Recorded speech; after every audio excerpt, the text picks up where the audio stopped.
Mission Control, Houston, 2 days, 21 hours, 31 minutes mission elapsed time. We have a brief gap in the communications here as Columbia passes between the ranges of the continental U.S. or Bermuda tracking station and the one at Dakar. Crew is moving along well on the timeline this morning. Mission specialists Lenore and Allen are proceeding with some of the medical DSOs, the supplementary objectives, some of the testing that was scheduled to be done. Vance Brand reported that the aft RCS-3 engine soakback test had been performed and looked nominal. That is a test where they fire 3 of the attitude control jets at the rear of the spacecraft and for an extended period of time, and then observe how the heat soaks back through the structure. The spacecraft is now maneuvered back into the starboard sun position, and the thermal testing on the payload assist modules have been completed. Crew reported that they were expecting to deactivate the getaway special toward the end of that pass, and we expect they've probably done that by now. About 20 seconds away from reacquiring signal with Columbia over Dakar. Orbit number 47 at 2 days, 21 hours, 32 minutes mission elapsed time. Mission Control, Houston. Columbia, Houston with you at Dakar for 8 minutes. Roger, we copy. We've just finished block 6. We're going to box 7. Roger, copy. Okay, Roy, if you want the report on the Elevons, looks like the starboard outboard is full up, starboard inboard is full up, port inboard is full up, and port outboard is somewhere down. We can't see it. It may be full down or maybe partially down, but it's obviously not real. You can't see it real well. It's below the line. It's not neutral anymore. It's drooping down somewhere. Okay, we copy, Bob, and I've got a message for you on the circuit breaker hold down procedure. Ed? Okay, we would like to defer implementing that message. Message 24 Bravo. We are still reviewing some data down here. Found some additional data we'd like to look at before we do it. Okay, I copied that. And it'll be no problem staying on the OS comm panel today till later on. Roger, Vance, we copy, and we'll get back to you on this as soon as we finish our data review. Okay, and if it turns out that the circuit breaker should stay popped, I presume that on entry day I can just go to right and use Bob's panel.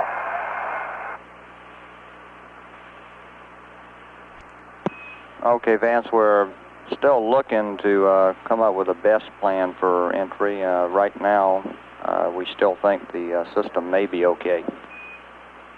Okay.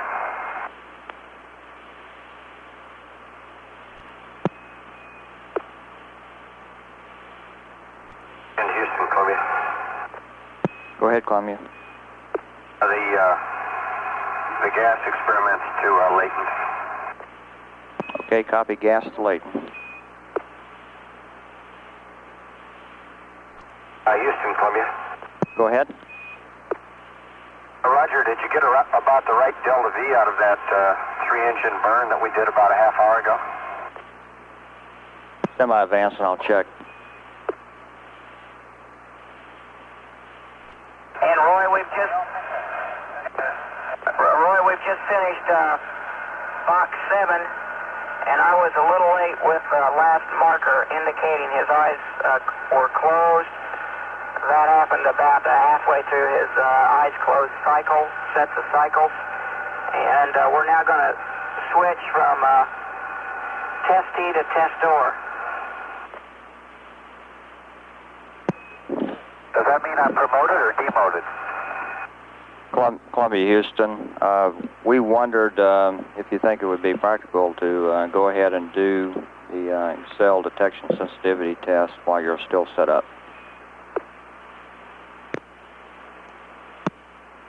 Hey, Roy, right now our middeck, habitability-wise, is a disaster area. It takes us a half an hour to get it cleaned up. Also, we got the hatch open since the EVA equipment prep is complete, and that's right smack across the path that the springs would have to go. Okay, we copy, and that's what we wanted to know, so the answer is no, and I guess you can go ahead and switch subjects. On top of that, you weren't near fast enough. I've already got the electrodes off. Okay, good. And one other note, we're about 20 seconds LOS for Vance or Bob. I'd like for you to check pulse, pulse, pulse on the DAP translation mode. And we'll be seeing you at iOS at 53. Pulse, pulse, pulse, MC at 53. Roger.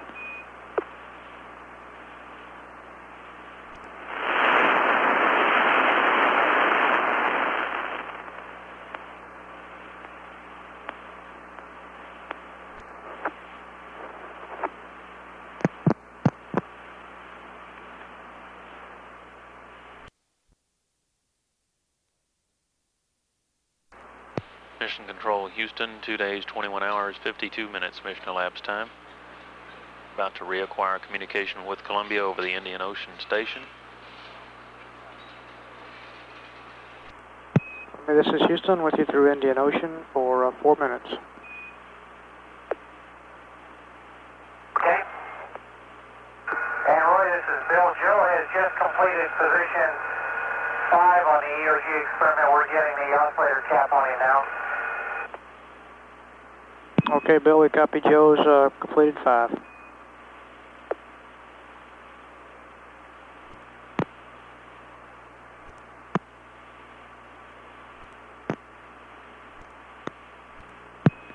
Columbia, this is Houston. We're 30 seconds to LOS at Indian Ocean. Talk to you next at Yargity at 08. Okay, Bob.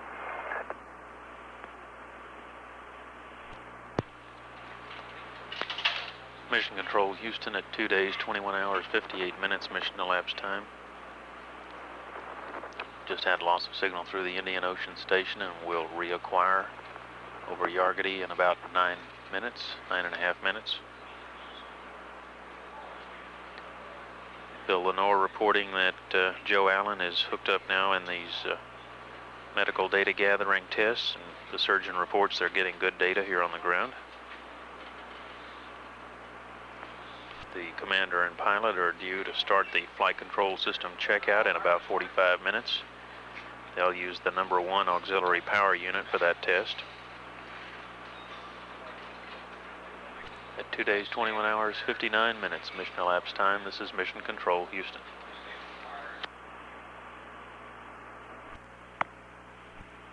Columbia, this is Houston with you through Yargity for 8 minutes. Roger, Houston. Houston, Columbia, question? Go ahead, Columbia. We just, a short time ago, received some more teleprinter stuff, which I assume is duplicate pages of some of the earlier stuff we got. Is that affirmed, or should I go through here to find differences? Stand by, Vance. We're checking the people that send it up to see what they say.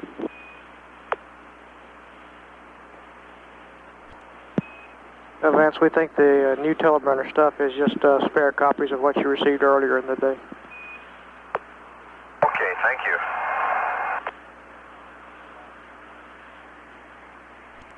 And Columbia has some words for you about your TV passes today, if you're free to listen. Go ahead, Bob. Go ahead, Bob. Okay, Joe. Originally, you were scheduled for rail TV on rail 49 at the upcoming Hawaii pass here. We did not cancel that. We did not schedule it in the cap rewrite, but we didn't cancel it at Hawaii either. So we'll let If you want to do some TV at Rail 49 at Hawaii, then let us know next time around.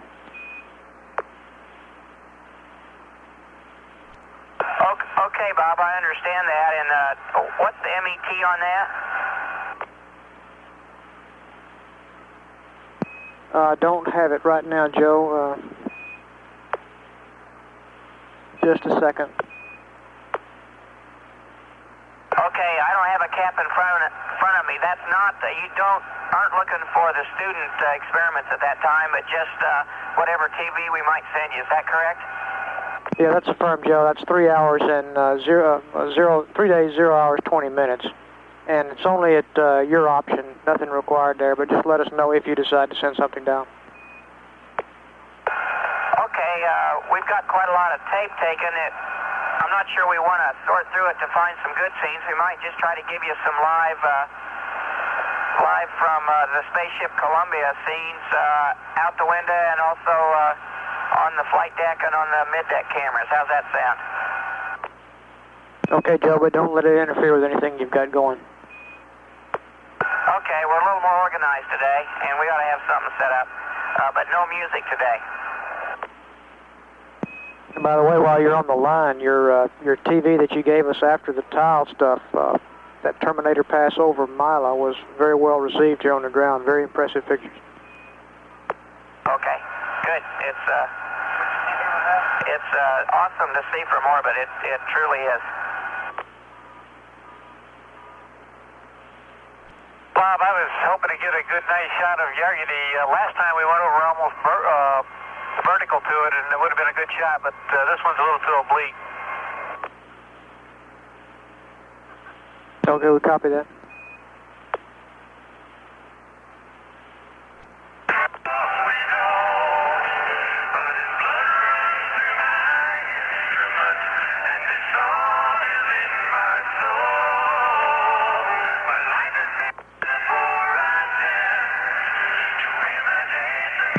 Columbia, Houston.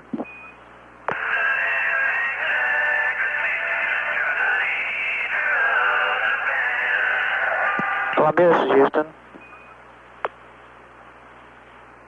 Bob? Okay, Columbia, Houston. Another message for Joe here. Reference your 35mm cameras for the EVA. Concerned that we might be using up batteries too quick, and if you can find them, we'd like you to go back to the old batteries the rest of the day, and then change back to your fresh batteries just prior to the EVA, or change back tonight if you can. Bob, I understand that. We'll change to the brand new batteries tonight. Okay, Joe. Houston, Columbia. Go ahead, Columbia. Right, at the 2220 time frame on that message update that I have to change the DAP-A deadband to attitude normal to 5 degrees. What's the DAP number on that? I didn't see that on the message. Stand by, let us sort through some paper down here, Bob. Just like to know the DAP number so I can check the whole DAP against that.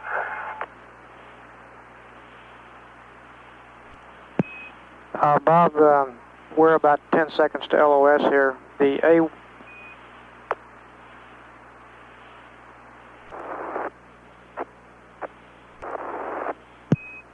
Columbia, this is Houston with you through Hawaii for 3 minutes. Columbia, this is Houston with you through Hawaii for 3 minutes. Houston, Columbia, loud and clear. And we're set up to start STS checkout wherever you want it to be watched. And which APU would you like started this morning?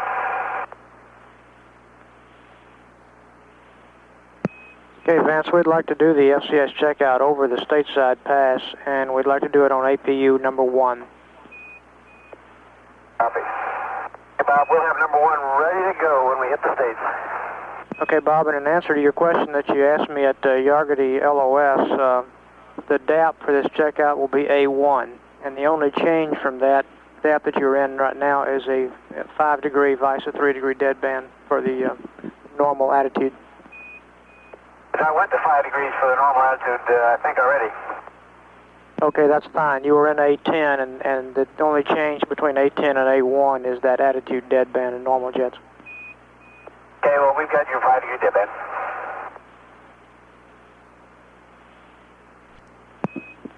Columbia, this is Houston, 20 seconds to LOS at Hawaii, and just a reminder that due to our water boiler problems, you might get a water boiler quantity down arrow and a reg P down arrow on, if you're using the A controller on N2. Okay.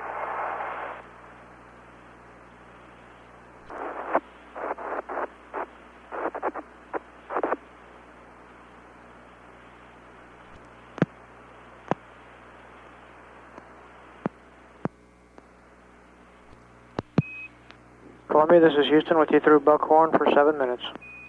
Roger, Bob. We're ready. APU pre-start complete, waiting for your call. Okay, you have a go for APU start. Mission Control, Houston. Crew has the first APU running and beginning to proceed through the flight control system checkout.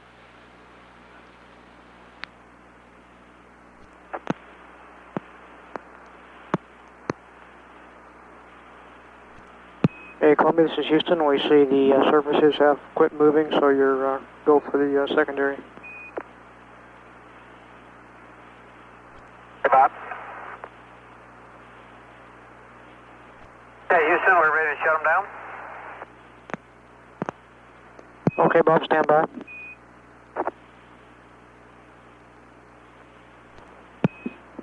Hey, Columbia, Bob, you go for the APU shutdown.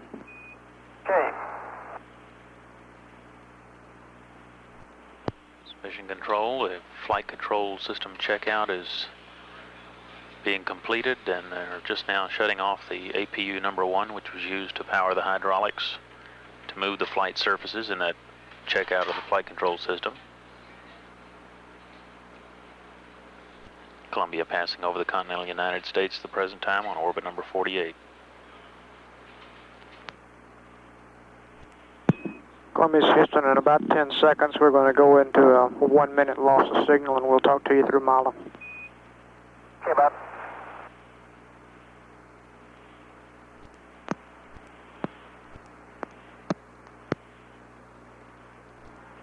Columbia, Houston's back with you through Mala and Bermuda for 12 minutes. Okay.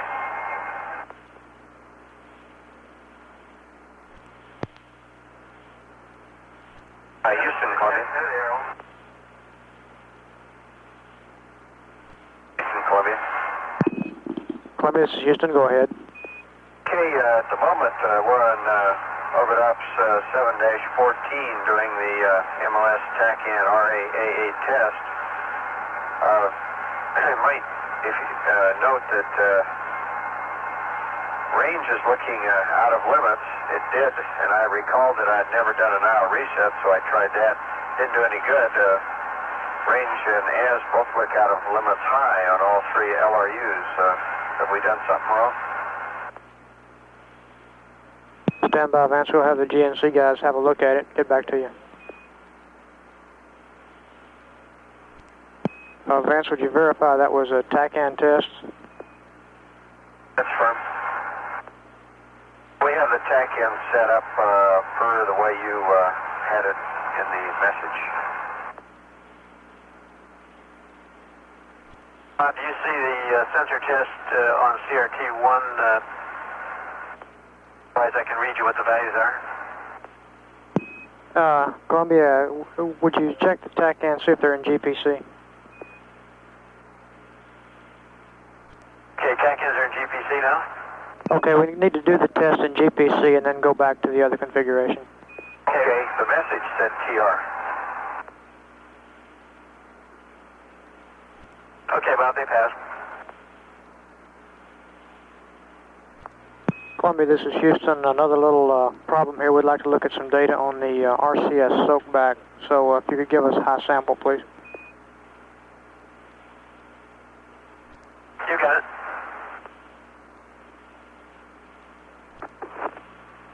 Houston, Columbia. Go ahead, Columbia. We have 15 seconds. Okay. Spec 44, just to verify, we want to leave entry roll mode switches deselected. Checklist. That's affirmative, Bob. Leave it deselected.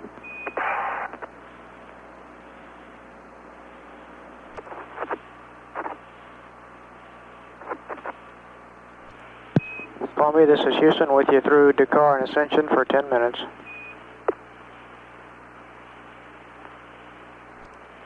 Columbia, this is Houston through Dakar and Ascension for 9 minutes. Roger, Bob, we copy.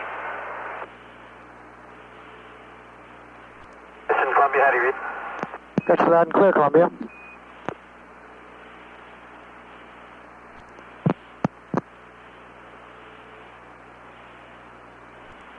Columbia, this is Houston.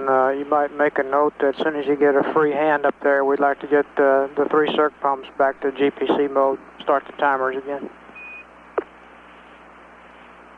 GPC.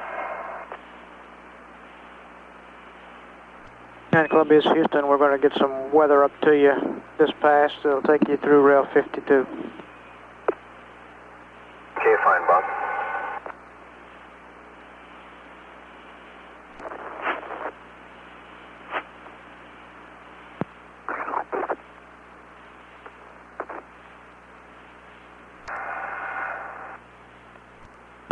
Columbia, this is Houston. 20 seconds to LOS at Ascension. Botswana will be coming up next at 2326.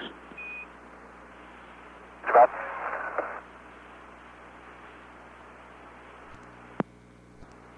Mission Control, Houston, 2 days, 23 hours, 19 minutes mission elapsed time. Columbia has just passed out of range of the tracking station at Ascension. Be reacquiring over Botswana in about 6 minutes and 45 seconds. Columbia, Houston with you at Botswana for 3.5 minutes.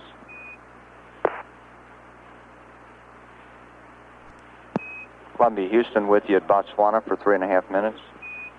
Houston, Roger, and we just completed the FCS checkout and have a question about something regarding the message on checkout. Okay, Vance, go ahead. Message said return TACAN mode to TR after sensor test of FCS checkout. I guess that's just for entry configuration, or is there some other reason? Stand by 1 second. Do you want antennas? I think you want antennas on auto too.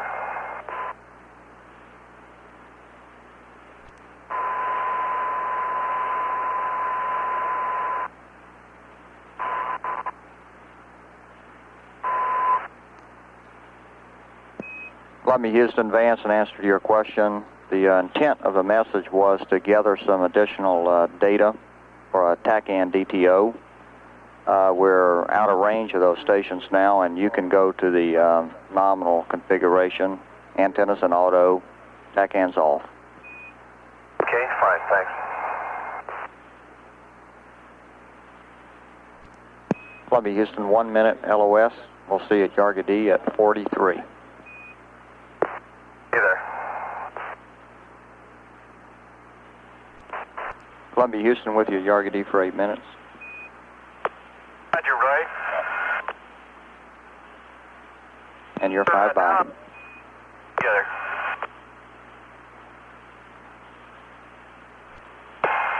Houston, Columbia. Go ahead, Columbia. I forgot to give you a couple of results of the FCS checkout. I'd like to give you some information on page 7-23, dedicated display input checkout, values table. Oh, okay, go ahead. Okay, on both sides of the cockpit, readings were virtually perfect and with no bias except for the following, or negligible bias, and this may be negligible too, but I'll give it to you. On the left side, the AMI Mach velocity read 20.03. That was low value.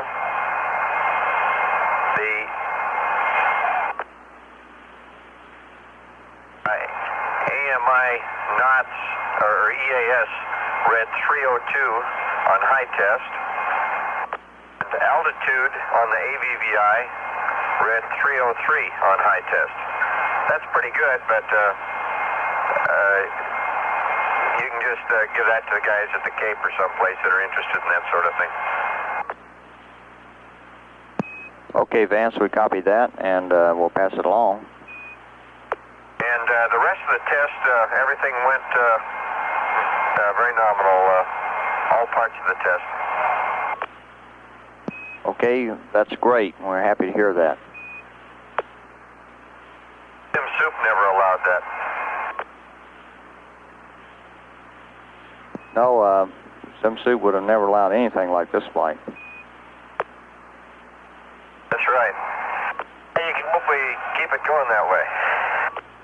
You can tell Tucker Pierce that his estimate was probably better than ours. Okay, we'll pass it along, and we concur with that. Keep it going. Columbia Houston, if Joe is available, I'd like to give him some info on the TV pass. Okay, Roy, go right ahead. I'm listening. Okay, right now we're set up for TV at Goldstone and Mila. The Goldstone AOS is approximately 0 hours, 21 minutes, and that pass is about 6 minutes long, with about a 1 minute break, and then we'll pick you up at Mila for 8 minutes. Okay, Roy, we've got the cameras outside, of course. We might have a pretty good view then. We have a camera on the middeck, and we'll turn that on and just see what happens. Okay, Joe, we're looking forward to it. Hey, Roy? Go ahead. Houston? Roger, Columbia, go ahead. You make a note that I have been patently unsuccessful in finding my 12 coffees. Okay, we'll pack you some extra next time. But, Roy, he's gotten warm several times, but he's never found it.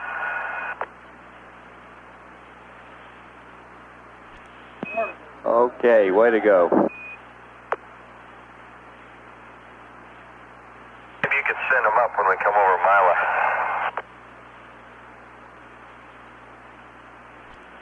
Columbia Houston, 45 seconds LOS. We'll see you at Hawaii at 09. Okay, see you there.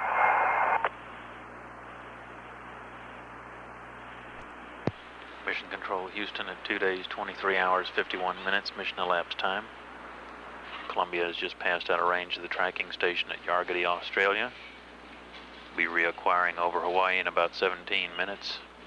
We're expecting some television to come down on this orbit number 49 that Columbia will be starting shortly. Crew has indicated that they have the cameras set up, and we're not quite sure what the content of that TV will be. Probably some in-cabin and some Earth views.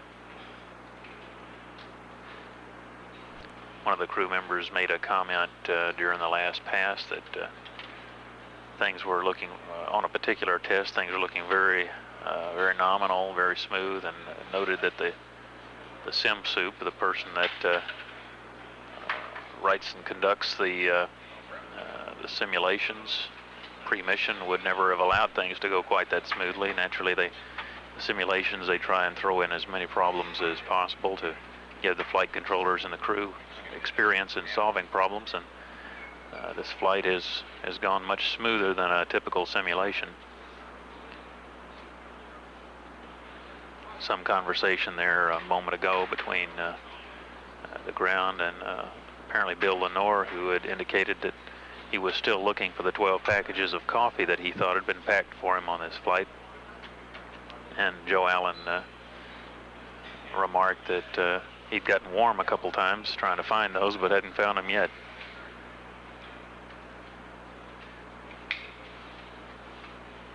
Two days, 23 hours, 53 minutes. Be coming up on Hawaii in about 15 minutes. This is Mission Control, Houston.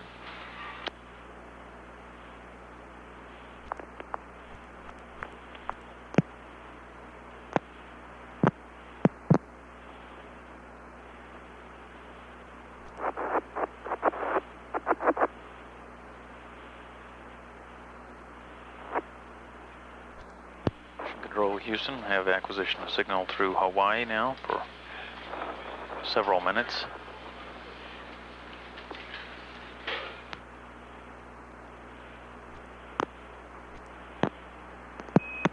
Columbia Houston with you at Hawaii for 8 minutes. Hey, Roy. And Roy, the TV pass is at Goldstone, did you say? That's affirmative, Joe. Coming up at about 0 hours, 21 minutes. Okay, be sure you're ready. We'll try to be. Okay, we'll work on it. Good.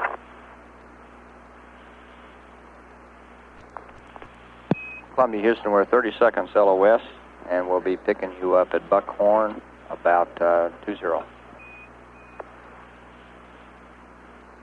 Roger.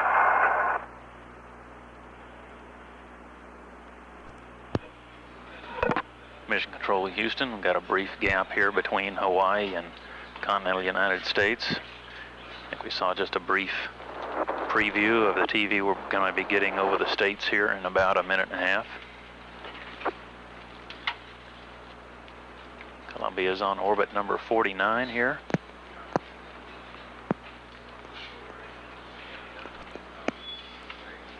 And we're a little bit over 3 days into the mission.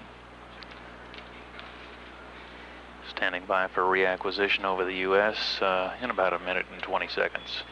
This is Mission Control Houston. Columbia Houston with you at Buckhorn for about 8 minutes. Roger, Houston, and the radiators are stowed. Okay, Vance, thank you. We see it. And Roy, do you have your TV set up yet? We've got it all set up. I think we're still waiting on Goldstone. I'll let you know in a second. Okay. Okay, Joe, we've got it. We're ready to go. Stand by. Okay, we've got a good picture. You have a picture, Roy? Yeah, you must have missed the comment. We've got a good picture down here. Uh-oh.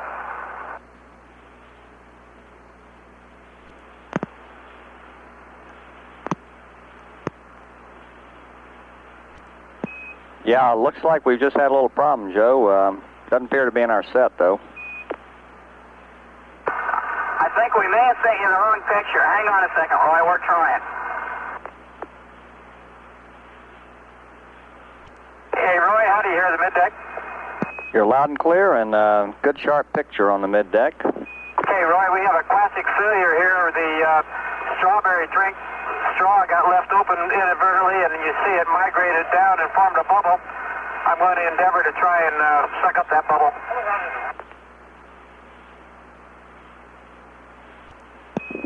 That's a very interesting example of crew coordination. Bob's also good at changing cable. And the chief officer in charge of mopping up the condensate. I was going to say, if we have a problem with the slurper, we know where to go. Really works pretty well, Roy, as you can see. But that was an honest failure. I had filled that up and forgotten to clip the closeout on that straw. As you can see, we've got the rest of it all set up for our lunch meal here.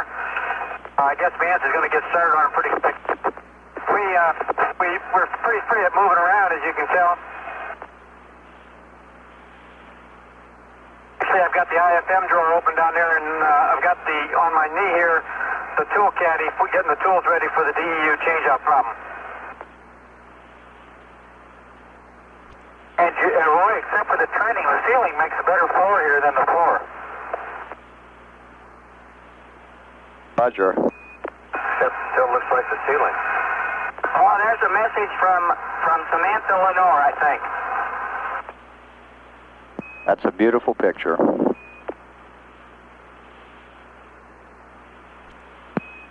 Columbia, Houston, we've got a good picture, no voice. Hello, Houston. Hi. Roy, do you still have TV and air to ground? Roger, we've got a good picture. Which one's Lenore? Thanks, Roy. I couldn't have said it better myself. I'm the barefooted one. Okay, we got it now. And Roy, the sun is just rising. Let's take a look outside and see if we can see anything. Okay, we've got a good shot outside now.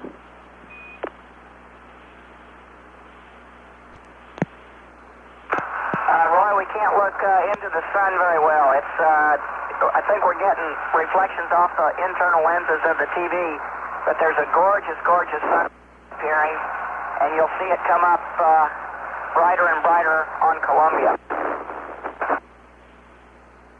Roger, we can see that, Joe. We have a good picture of the payload bay. We're looking forward to going out there tomorrow. It looks like it needs some dusting and cleaning.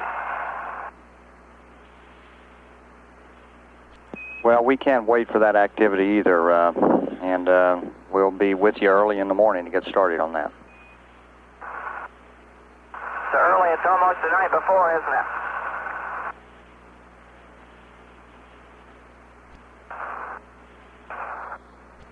Meanwhile, on the middeck, our trusty commander and pilot are having their noontime meal. Roger, Joe, and we're losing the picture now. We'll pick you up at Mila in about a minute, and looks more like a luxury cruise. We're working hard. We'll see you in about a minute. Roger that.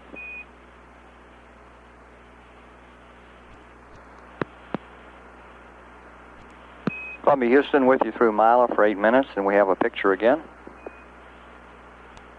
a fearless foursome there? This will be the first of many fearless foursomes on future missions. Somebody's upside down. Don't know who. Not much at talking, but we can sure eat a lot. These are stewed tomatoes. Notice they don't come out when you turn them upside down. Well, it looks like a cozy little home. Joe, I didn't know we packed a tropical uniform. We're going over the desert. We just came across Africa and it was warm. Okay, we understand now. I was also on Bill's treadmill earlier and just didn't have time to get properly redressed. Some of us also guard road crossings.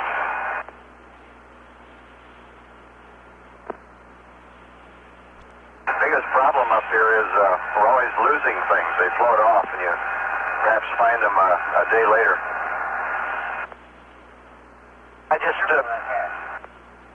Kind of like the coffee cream. Yeah, I think that's I think that's an intentional. Nobody will fess up to it. No, we were talking down here. Most crews mutiny against the commander, not the first mate. What's going on? Know that. There may be a message there, Roy. I'm not sure. Roy, seriously, we have not found the missing sponge envelope. We are still looking for that. Well, we have our crew equipment people working on a transport room so we can beam you up some new equipment, new coffee, and new sponges. Okay. Good.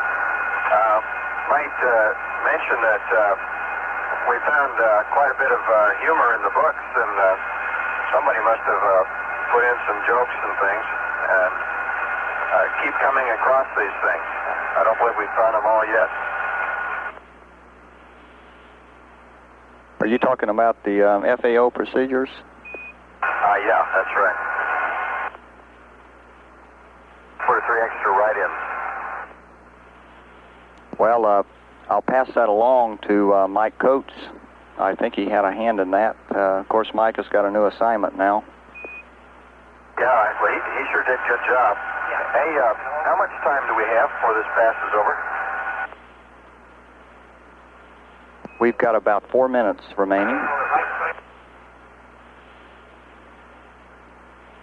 Mike, can you see our sign? We can see the sign, but we can't read it. It's a little out of focus. Okay, We just want to fix it. we're focusing in on it now. All right. Well, you guys certainly lived up to that motto. Okay, that's a great picture outside. It's absolutely gorgeous color down here.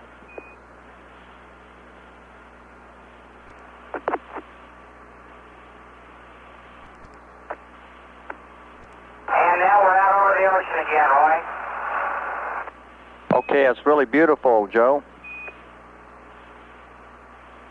The Bahamas, the waters around them have fantastic colors in them. Just all beautiful colors of shades of green and blue.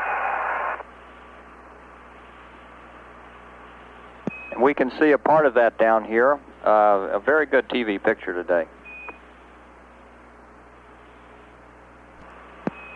Okay, Columbia, that camera is blooming a little bit, shifting colors on us, probably because of the highlight. And we have just lost your TV picture. We'll be with you for a few more minutes with COM.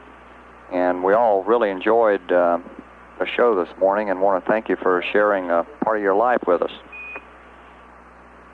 It's fun for us, Roy. Thank you.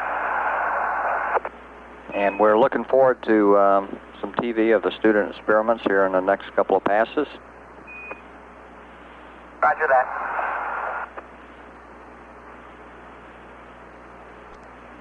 Columbia, Houston, we're 30 seconds LOS, and we'll see you at Dakar at 4-7. See you later, Roy. And Roger, Roy. Mission Control, Houston, 3 days, 0 hours, 38 minutes mission elapsed time. Columbia has just passed out of range of the tracking stations during that last pass over the U.S. We got some good TV showing the crew enjoying all the comforts of spacecraft. We'll be picking up again in about 8 minutes over Dakar and Ascension.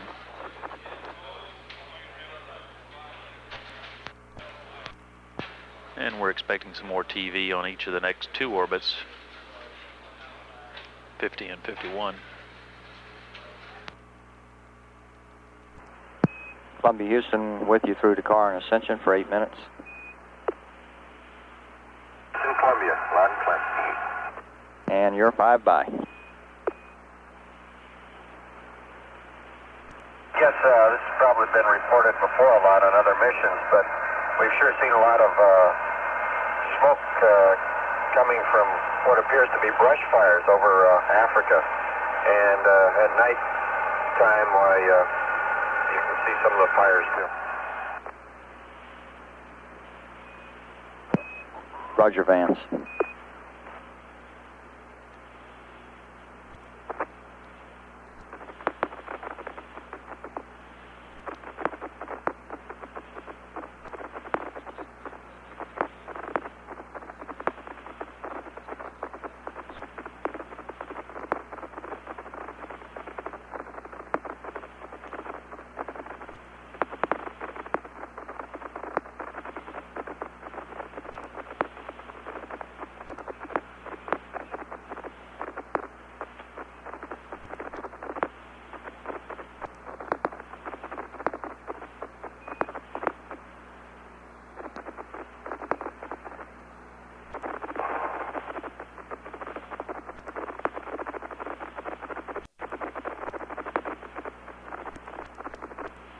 Columbia, Houston, we're 20 seconds LOS. Botswana's next at 58.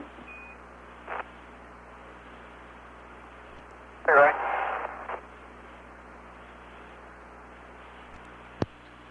Mission Control Houston, 3 days, 0 hours, 55 minutes mission elapsed time. Have a brief loss of signal here as Columbia passes out of range from the Ascension Island tracking station. Be picking up again at about 3 minutes over Botswana.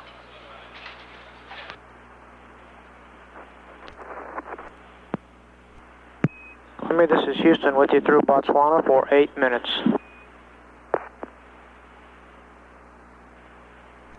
Roger, Houston.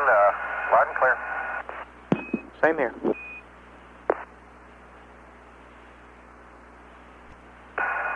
Roy, Bob has gotten into that IFM cable switch, and Bill's up there working with him. We've, by and large, finished up on lunch, and I'll probably be jumping on the treadmill here pretty quick. Okay, Vance. Sorry.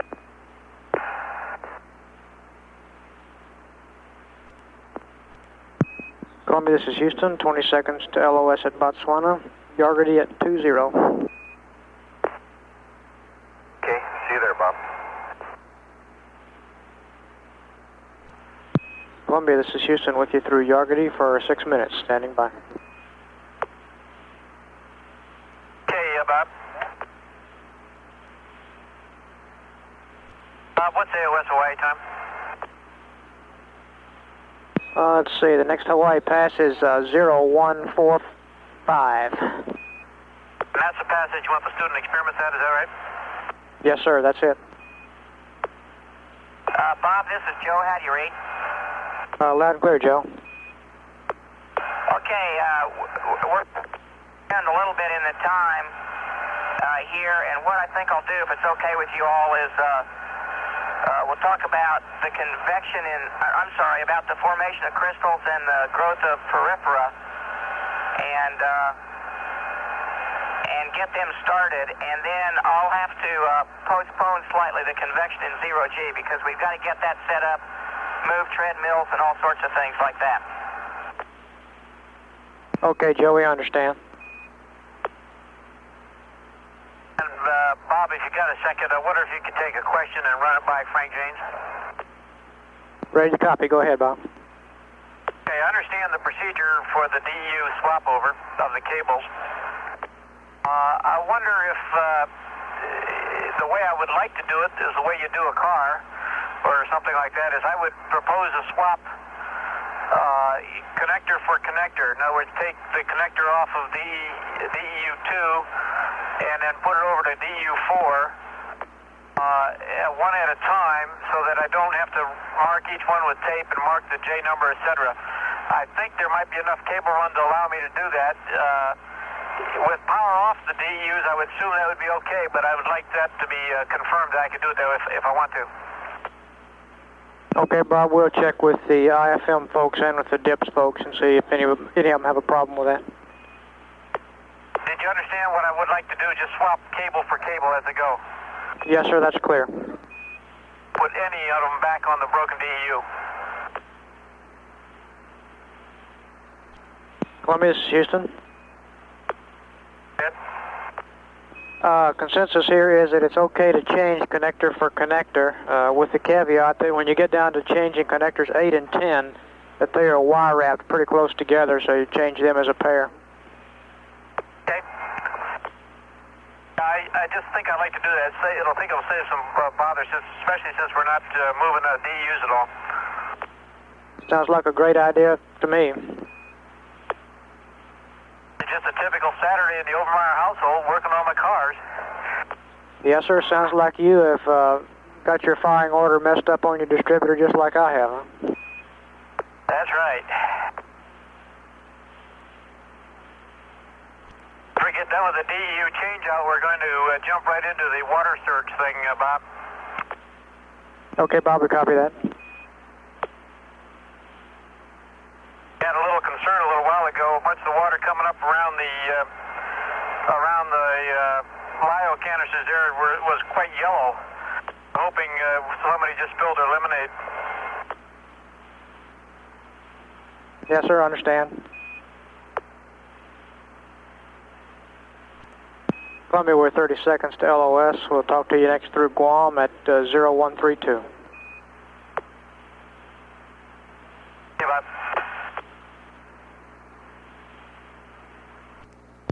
Mission Control Houston, 3 days, 1 hour, 26 minutes mission elapsed time.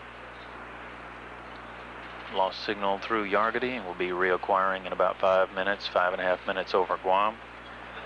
Crew is beginning to get involved with that display electronics unit cable changeout.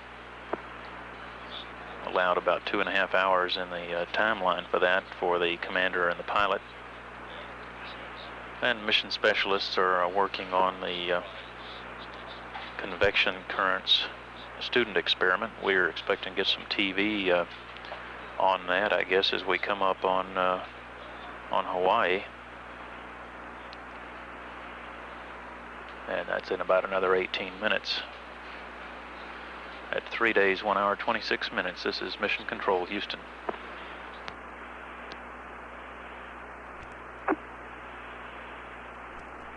Columbia, this is Houston with you through Guam for 7 minutes. Okay, we're with you, Houston. Joe, could you give me some estimate on how long it'll take you to get the convection experiment set up? Well, never having done it, Bob, I don't know. Are you trying to get TV? Yeah, we've got a young scientist by the name of Scott Thomas up here in the Mocha with us now that's mighty interested in seeing that, but just don't want to interfere with your flow. Oh, I understand that, and as soon as we finish the first pass, I'm going to start on the experiment, and with every AOS, I can give you a report even if we don't have a visual on it. Okay, mighty fine, Joe. I'm glad the expert's there, though. Joe's any chance of giving us TV on Rev 51 of the convection?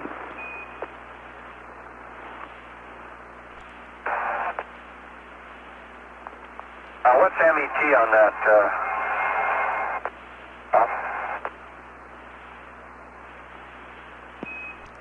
Stand by, Vance. It looks like about,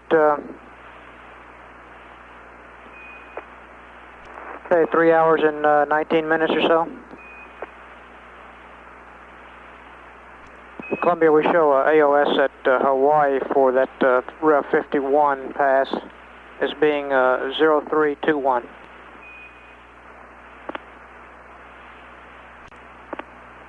Says he can have it by then. Okay, mighty fine. Columbia, this is Houston. Go ahead, Houston. Yeah, Bob, we still see some power on DEU-4. Just a reminder that before you start pulling cables on that guy, we'd like to get the power off of him. Yeah, we understand. Bob left the power on while he was pulling that front panel off. Then he's going to kill the power. Okay, we understand. Columbia, Houston, 30 seconds to LOS at Guam. Hawaii's next at 3-2. Make that Hawaii at 4-5.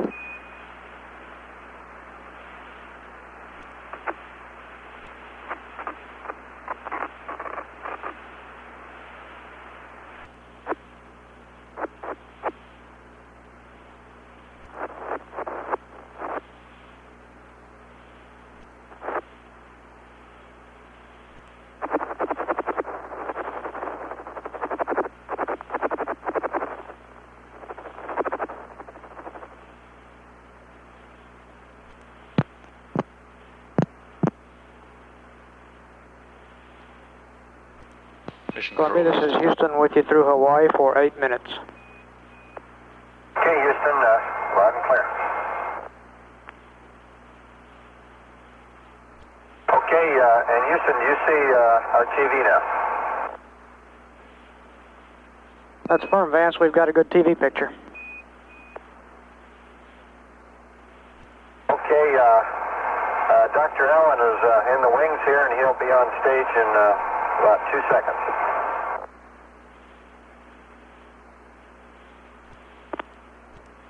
Houston, this is Joe. Do you read me?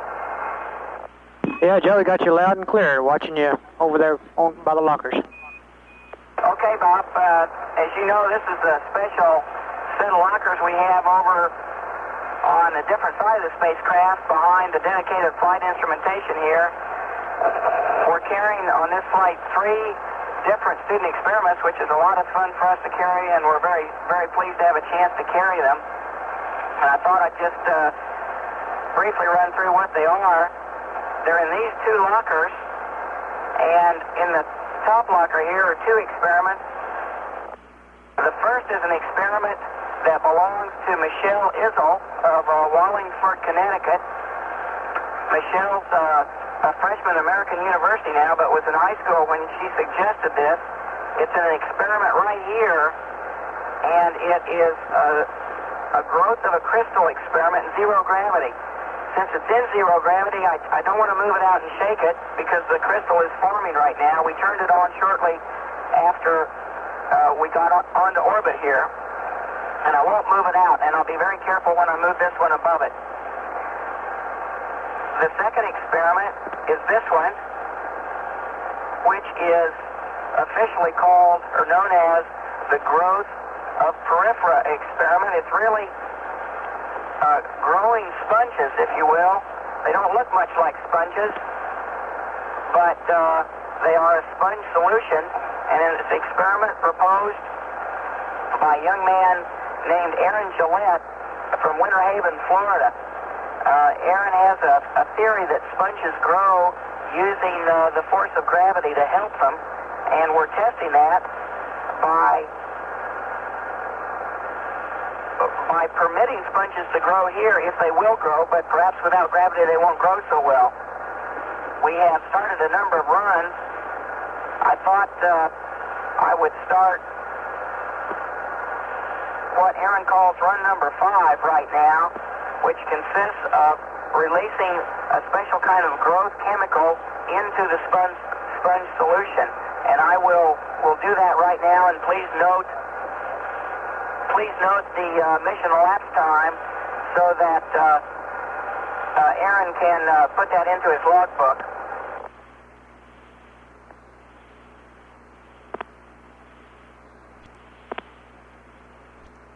Joe, we've lost your audio. He has started 2 samples for run number 5. He's doing a 2-handed job right now is the problem.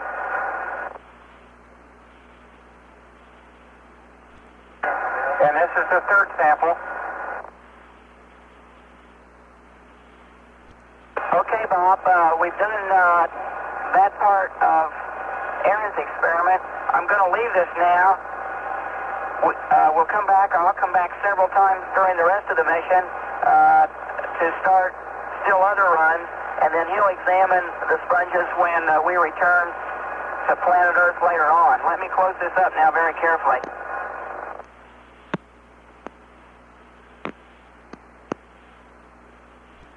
Bob, the 3rd experiment is quite a complicated one contained here. It has to do with convection, or the motion of fluid in zero gravity. And I'll disappear momentarily, pull it out, and get an initial look at it, show you an initial look at it. It looks like a rather sophisticated piece of gear, Joe. Raj, now,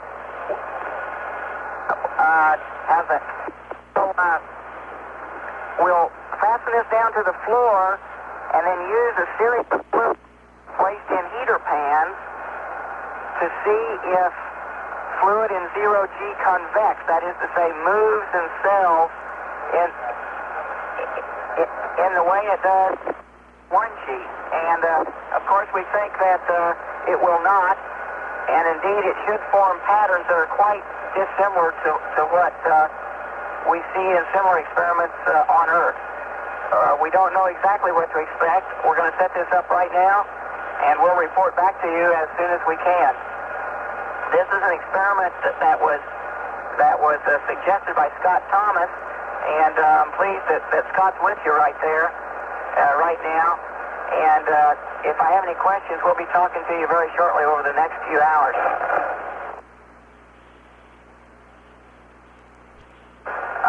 I'm reminded that Scott's from Pennsylvania, Johnstown, Pennsylvania, and is now in Richland High School.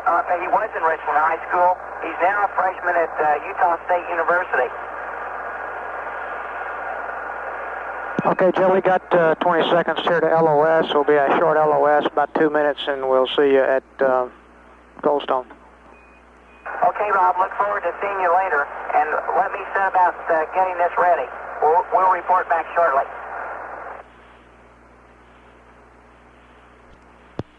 Mission Control Houston, 3 days, 1 hour, 53 minutes mission elapsed time. Just completed that pass over Hawaii, where we got some downlink television of Mission Specialist Joe Allen reviewing the student experiments on board. We have 3 of the student experiments, and one of the student experimenters is here in Mission Control this morning watching that. Scott Thomas, whose experiment was explained there at the last, the convection in 0G. And Mr. Gilmore of Thiokol in Utah. Mr. Moore is was the purchaser of the first getaway special, which had experiments, about 9 student experiments from Utah State University that flew on an earlier shuttle flight. We'll be reacquiring in about 45 seconds as Columbia passes over the western edge of the tracking stations in the continental United States on orbit number 50. 3 days, 1 hour, 54 minutes mission elapsed time. This is Mission Control Houston. Columbia, this is Houston. We'll be talking to you through Buckhorn for about 8 minutes. Roger, Houston, Buckhorn. Would you remind me which of those 2 connectors you felt I had to swap simultaneously? Bob, those are J8 and J10. No problem in recognizing them. They're just wrapped too closely together in one wire bundle for you to move them separately. Okay, 8 and 10. Yeah, it's just a physical wrapping constraint, not any problem. Okay, Columbia, we got a good TV picture now through Goldstone.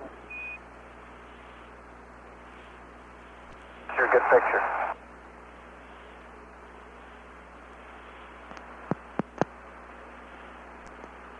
Note that everything has to be somehow tied down. Here, we're using the famous gray tape to tie down the experiment. Roger that. I don't think the world could function without gray tape of some sort. That's right. That's why it makes it really harder to do a lot of things up here, because you can't ever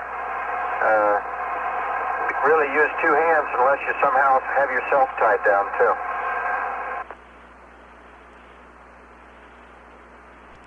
Columbia, this is Houston. We're ready for the APU cooling system off now.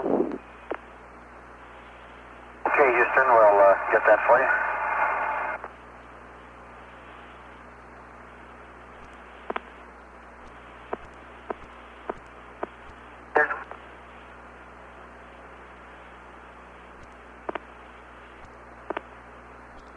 Okay, check pan heat, thumb wheel 0000. Check experiment power off. Jitter select 1. Jitter on. And listen for jitter.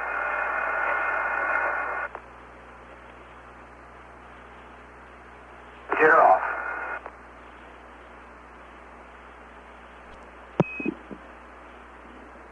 Joe, when you get around to it, I'd like you to check over there on the pans also. Say again? I'd like you to check the acoustics on the pans over there when you get a chance also. Okay.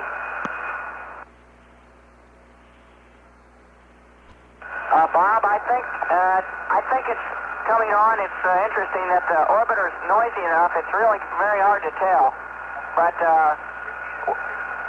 we think it's there. Okay, Joe, let's repeat for jitter 2, jitter select 2, and jitter on. Columbia, we're 2 seconds to LOS. We'll be leaving Goldstone. Okay, jitter 2 is definitely there. Roger, Goldstone. Hitter select 0. Experiment power on, check the lights on. Check TV setup before starting.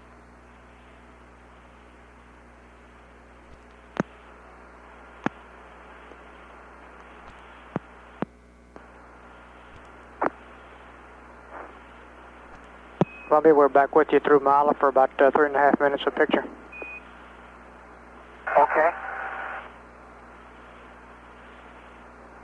And Bob, we're setting up the other TV now so we can record the data.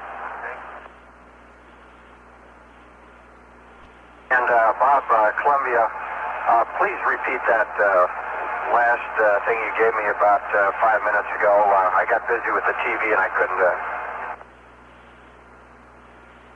Okay, Vance, the only thing we wanted was get the APU cooling system off on the panel R2. Okay.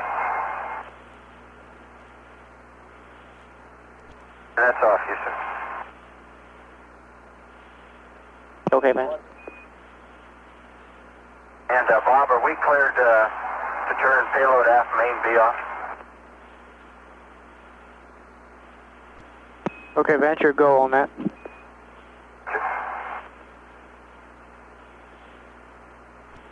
Vance, if you get a chance, we're ready for the APU controller power off also.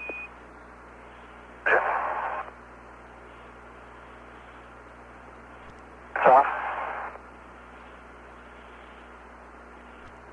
Columbia, this is Houston, and we're taking control of your camera here for a bit. Bob, if you want it pointed differently, just holler. Okay, Bill.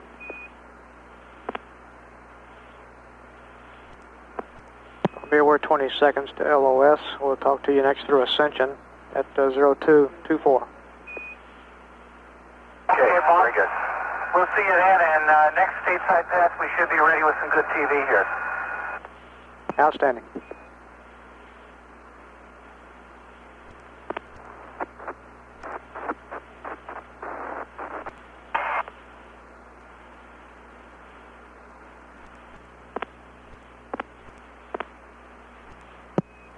Columbia, this is Houston with you through Ascension for 5.5 minutes. Okay, Houston, just made a fantastic pass right along the coast of South America and entering the South Atlantic anomaly at this time and be passing over South Africa shortly. Okay, Vance, we show you well clear of the South Atlantic anomaly, so no need to worry about the microwave oven on this pass. Okay, we'll take off our shielding there. And Bob, you might have them get ready a fourth oak leaf cluster for Bob's manual dexterity award. Hey, this one can be for real. It looks like he has successfully swapped out the DEUs. So we were all worried about that, Bill, knowing who was changing it. Hey, got him. Okay, we think we have enough Band-Aids on board.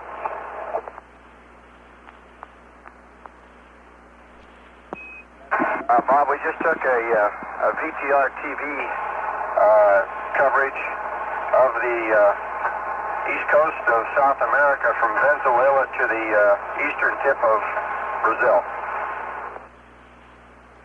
Ought to be spectacular looking at your ground trace here on the plot board. And we got good Hasselblad coverage of the whole pass, too. And Bob, this is a friendly PLT up here, and if I can be serious for a moment, I would like to say, yes, we got the DEU swap over done, and we do have my DEU for landing, which is a great help for me. And I'd like to express my appreciation to an awful lot of guys that worked awful hard on that in-flight maintenance down there. A couple names come to mind immediately. Of course, Frank James and Bill Moon, the section down there at CS, and I sure do appreciate their words and their training effort. And I think we did some good work, so I'd really like to pass on some good thoughts to those guys, okay? Okay, Bob, we'll pass them on, and all of us down here will feel a little bit more comfortable with 3 CRTs in the front for entry also. While we're got you on this pass, we'd like to have either Joe or Bill check that mid-deck experiment on the convection flow, and make sure that that box is securely taped down on all four corners. The experimenter here says it's very critical to his experiment. Make it as rigid as possible on the floor. Okay, Bob, we'll do that. It says it's in work. Okay.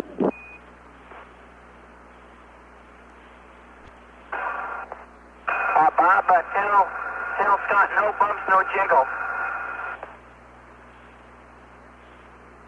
Okay, Joe, he has been informed.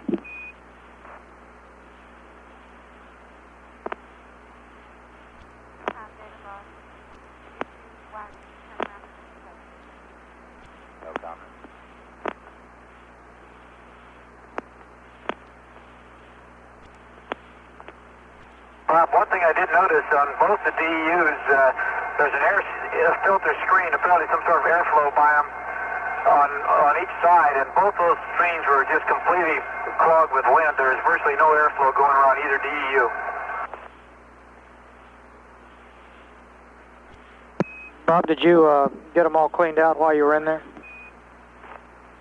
Yes, sir. Mighty fine. And Bob, did you have any trouble with getting cables tangled up as you were making that one-for-one swap?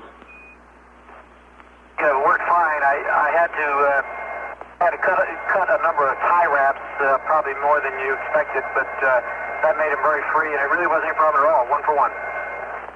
Okay, we might have to work on changing that procedure then. That sounds like a pretty good idea, not to have to tag all that stuff. It sure made it a lot faster, I guarantee you that.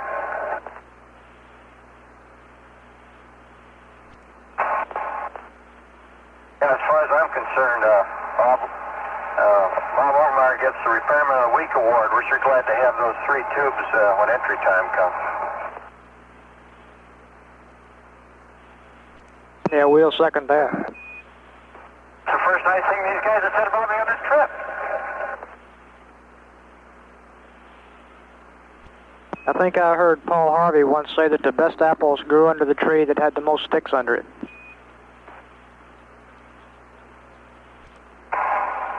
We'll have to let Bob answer that one. I'll explain it when you get back down.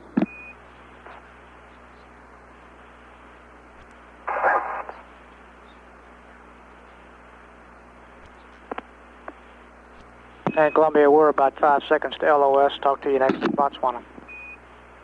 Okay, see you there.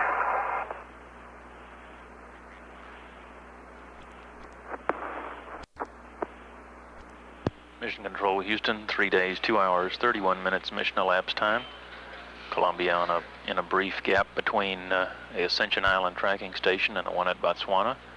We'll be reacquiring in about 3 minutes. Bob Overmeyer on that last pass report that he has completed the replacement of the display electronics unit, which will enable him then to have 3 operable CRTs or display tubes up in the on the flight deck for entry. That procedure was done in about half the time that was allotted for it during the in today's crew activity plan, and he complimented some of the procedures people on the ground who worked out that the operations for that change out. We've been seeing some television of some of the student experiments, particularly the convection and zero G, and Joe Allen primarily working on that one. Columbia is currently on orbit number 50. And we would be expecting a little bit more television on orbit number 51 in about an hour. 3 days, 2 hours, 33 minutes mission elapsed time. This is Mission Control Houston. Columbia Houston with you at Botswana for about 2 minutes. Roger, Houston. And Roy, behind panel R17, which I can reach behind, I was able to, I believe it's the video switching unit there, or else it's a DDU-3. had the air filters on it also very, very clogged, heavy with lint, and I went ahead and cleaned those off while I could as far back as I could reach my hand. Okay, we copy, Bob. I guess looking at it, it's DDU3 is what I was doing it to. Sounds like we need to vacuum all those filters. They were really heavy with lint, very heavy. Columbia, Houston, we're 30 seconds LOS. Guam is next at 06. Copy.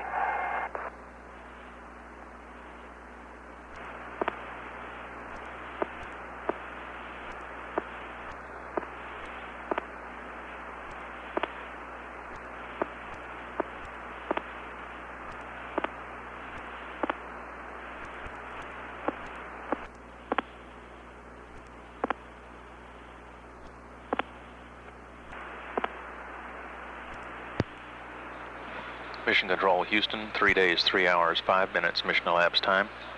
Columbia about to pass within range of the tracking station at Guam. Orbit number 51. We do have some TV scheduled as they pass over Hawaii.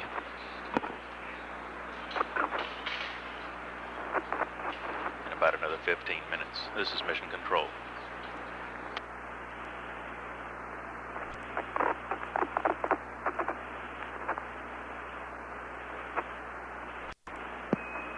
Columbia, Houston with you at Guam for 8 minutes.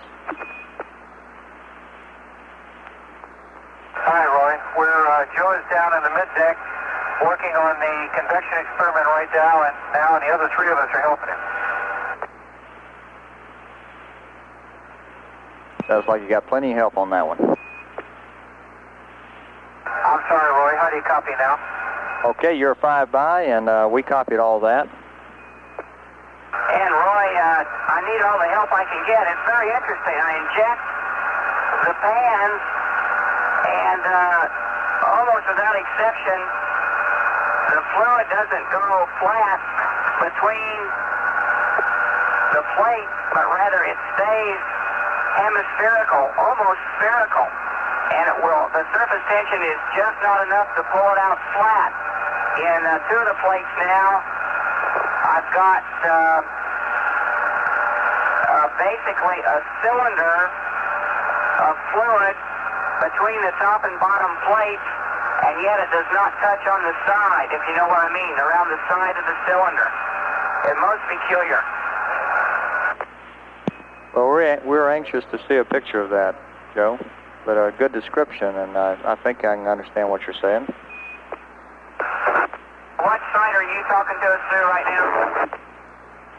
We're talking through Guam now. Okay, we've got some on videotape we can ship you later, maybe some live even.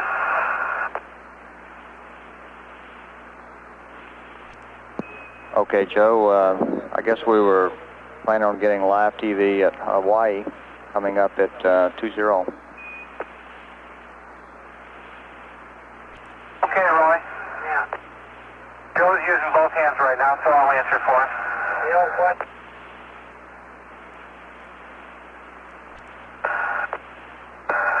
Houston, this is Columbia, over. Columbia, Houston, go ahead. Roy, I think we may be learning more about convection and the behavior of fluids than maybe we wanted to know. When the fluid is injected in, once again, it stays hemispherical. I continue to inject very, very slowly. The minute the upper part of it touches the top plate, the fluid then crawls over the top plate to form a circular pattern there, and so we wind up with a solid geometrical figure that is circular at the top, circular at the bottom, with a tapered waist in between. Now, and that's happened on 3 of the 6 pans. Now, I've continued with the convection try. As yet, and I'm on pan 7, we see no hint of a convection pattern whatever, which maybe is what we might have expected. Okay, Joe, thanks for the comments. The experimenter is evaluating your comments, and we may have some recommendations for you here in a few minutes.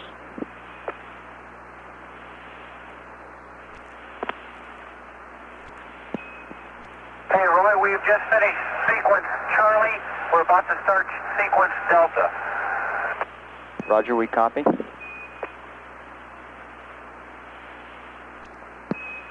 And Columbia, Houston, on this next sequence, we would like for you to insert the needle so it is pointing down toward the wall and inject it very slowly such that the fluid would impact the wall with a very low velocity as you're putting it in. Okay, Roy, I understand that. We have injected the fluid very, very slowly. And believe me, the surface tension loses a battle with, I should say the wetting action loses a battle with the surface tension. I will, however, try to inject it along the wall to see if I can't force it around the wall. Okay, Joe, and we're going LOS, and we'll see you at Hawaii at 2-1. Okay.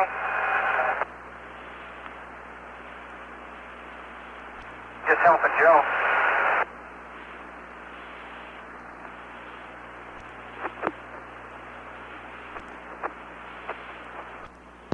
Mission Control, Houston, 3 days, 3 hours, 15 minutes mission elapsed time. We had lost the signal with Columbia through the Guam tracking station. Reacquire over Hawaii in about 5 minutes, where we're hoping to get some television.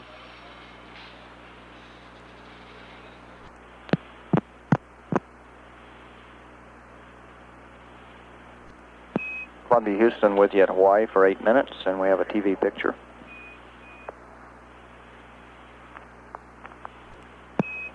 Columbia, Houston, while you're adjusting the TV, if there's someone on the flight deck, I'd like to put in a request. Go ahead. Roger, we'd like to have a GNC Spec 1 for some variable parameters, and we'd like for you to do a Spec 21 and resume to get the star trackers working again. Okay.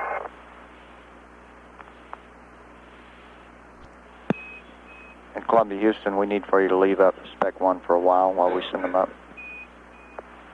Okay, Roy.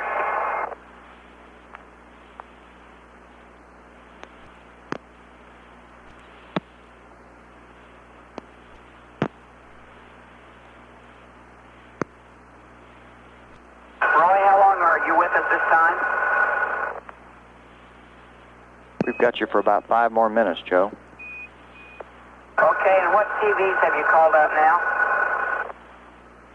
Okay, we're looking at the experiment. And Columbia, Houston, Vance, we would like for you to leave a GNC Spec 1 up on the CRT for a while.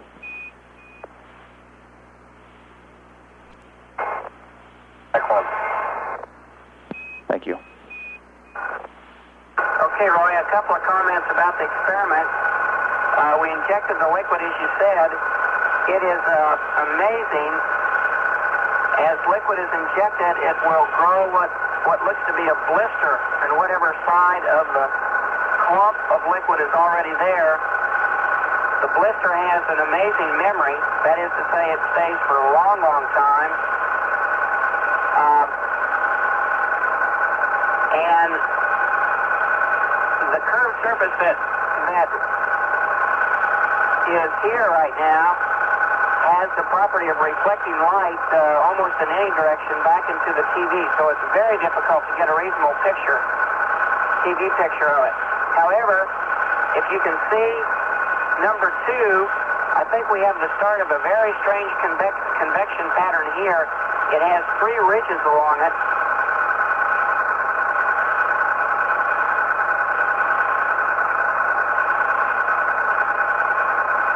It's very unlike the sorts of convection patterns that Scott has seen on the ground, however. very unlike it. It almost looks to be the inverse. And his heater lights have gone out now. We'll continue to take data on pans 1 and 2 for another minute before we go on to the next run. Roger, Joe. We have a fairly good picture of that. We'd like to know which pan is being heated currently. Okay. I'll put my finger beside the 2 pans that up until a moment ago were being heated.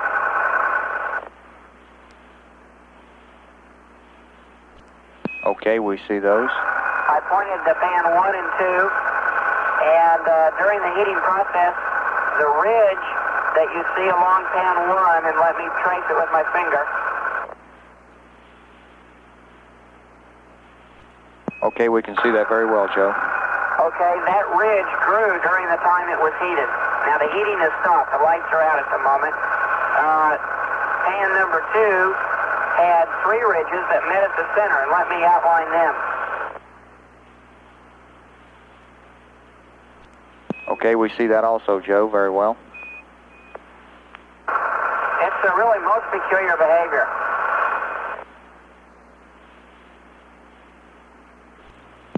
Columbia, Houston, the experimenter would like for you to tap the side of the box so that we can record the behavior.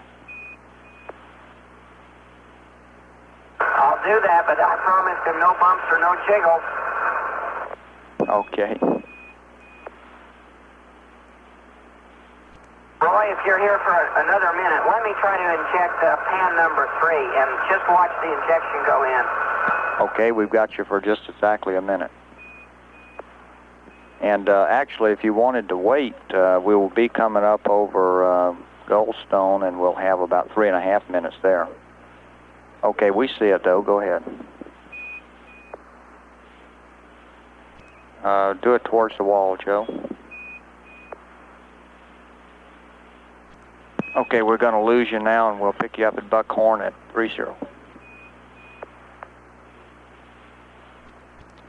Mission Control with Houston at 3 days, 3 hours, 28 minutes. Columbia is just out of range, and we've lost the TV picture coming over Hawaii. We'll catch the edge of the Goldstone station in about a minute and 45 seconds. Mission Specialist Joe Allen obviously taking great interest in the student experiment. Convection of this heavy viscosity oil that they're injecting into the units on this experiment. This particular experiment requires a bit more time than the other 2, one of which occasionally requires that they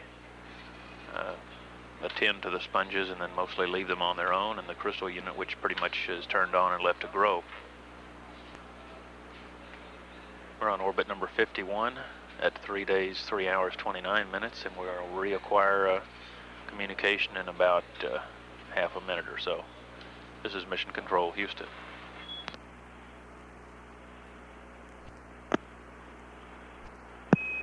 Columbia, Houston, with you at Buckhorn for 5 minutes. All right, we got you. Okay, you're 5 by. So Roy, let us know when you get TV through Goldstone. Roger, I'll let you know when we're configured. We still don't have a picture yet. Okay, we have a picture now. Okay, Roy, I'm going to continue injecting 3.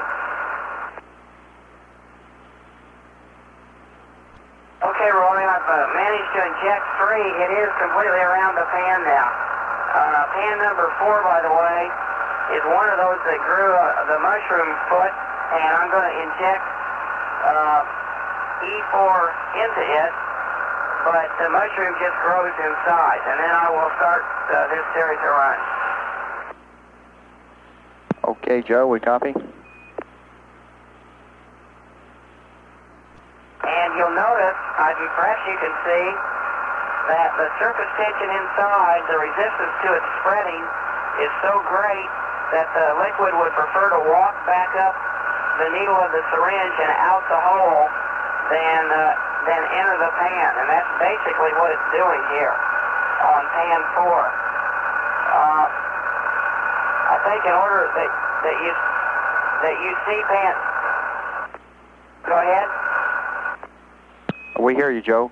Go ahead. Okay, I think in order that you maybe see this, I'm going to go ahead and start this series, and we'll see what happens to pans 3 and 4. I'll continue to try to inject pan 4 while the heat is running. Okay, that sounds good, Joe. We got about 2 minutes of TV left. Okay, Joe, about a minute left. He's adjusting the numbers. Roy, I'll point to pan 3, which is the interesting one. Okay, we see it, Joe. Okay, Joe, we lost your picture, and we'll be going LOS here in about 45 seconds, and we'll pick you up at Botswana about 10 after. Okay, I'll keep you posted, and we'll finish this experiment up shortly, bring the data tapes home, and we can talk about it later. Okay, well, that was great letting us participate in the experiment, and thank you very much.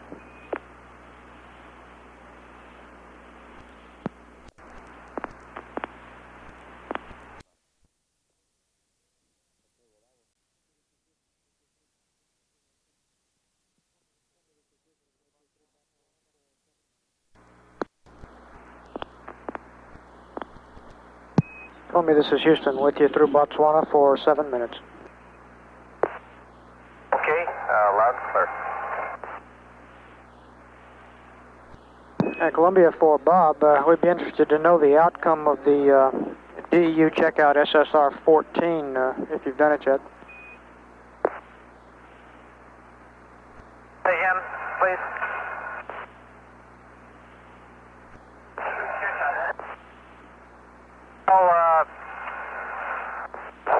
I guess I didn't do it yet, Bob. All I did was turn on the CRT, and it worked, and it's called up specs, and it's working fine, and I haven't done anything else. Okay, Bob, when you get a chance, we would like to go ahead and do this SSR-14 just to get a full, complete check out of the system, make sure it's talking to all the keys and everything's going okay.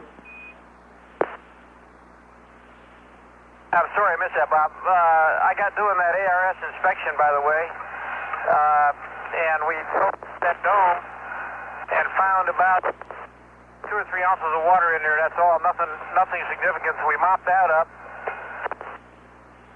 To me, like the problem area in particular are the outer side of those.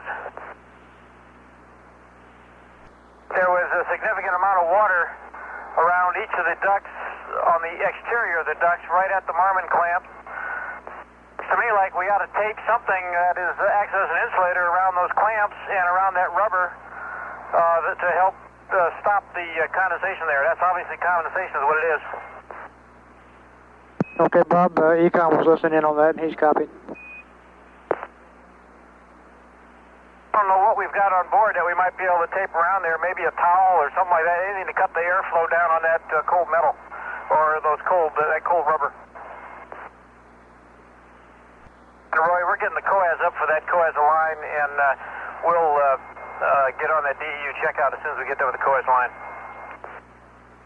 Okay, sure, that sounds fine. And Roy, are we clear now at the Terminator to maneuver to that coas cal attitude? We didn't have a time to start maneuver. Houston, Columbia. We'll stand by, Columbia. We're checking right now. Columbia, you'll be cleared to go to the coas line attitude at sunset.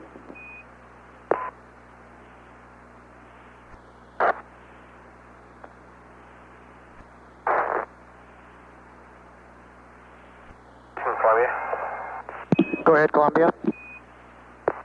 Roy, according to the way it came up, we're to do this -Z COAS cal without doing an IMU align first, and I just wanted to check to make sure that's the way you wanted it.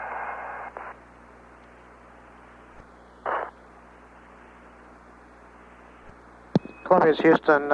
Yeah, we'll go ahead and do the COAS cal without the IMU align this time, Vance. Okay. Vance, we feel pretty comfortable with this COAS align without the IMU align because you've got 3 pretty good IMUs on board right now. Good. And Columbia, we're going LOS right now. The next pass will be Indian Ocean at about 0422. Okay, see you at 22 very soon. Mission Control, Houston, 3 days, 4 hours, 21 minutes mission elapsed time. We'll have a brief pass over the Indian Ocean station in about a minute. The crew at this time is scheduled to be beginning doing a crew optical alignment system calibration. And they have about a 10-minute maneuver to line up for that. That's part of the system that allows the crew to use some of their own resources to make navigation sightings if that were to become necessary. It's sort of a backup system. I believe it was Bob Overmeyer reported that in the area around the lithium hydroxide canisters, they found about 2 to 3 ounces of water floating around, which they believe is condensate on some cold equipment down there, and he said they mopped that up. At 3 days, 4 hours, 22 minutes, this is Mission Control, Houston.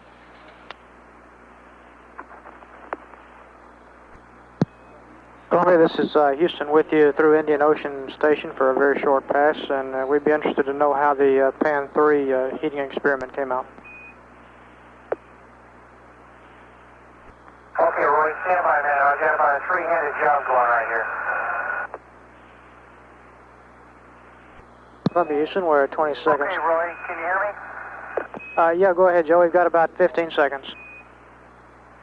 Okay, this is Bill. We just finished sequence Mike. Sequence Juliet showed some interesting slope pattern with a central core that shrank to 0 toward the end. Okay, we copy, Bill. Thanks for the info. Columbia, you're going to AOS or LOS. Guam will be next at 0620. I tell you there.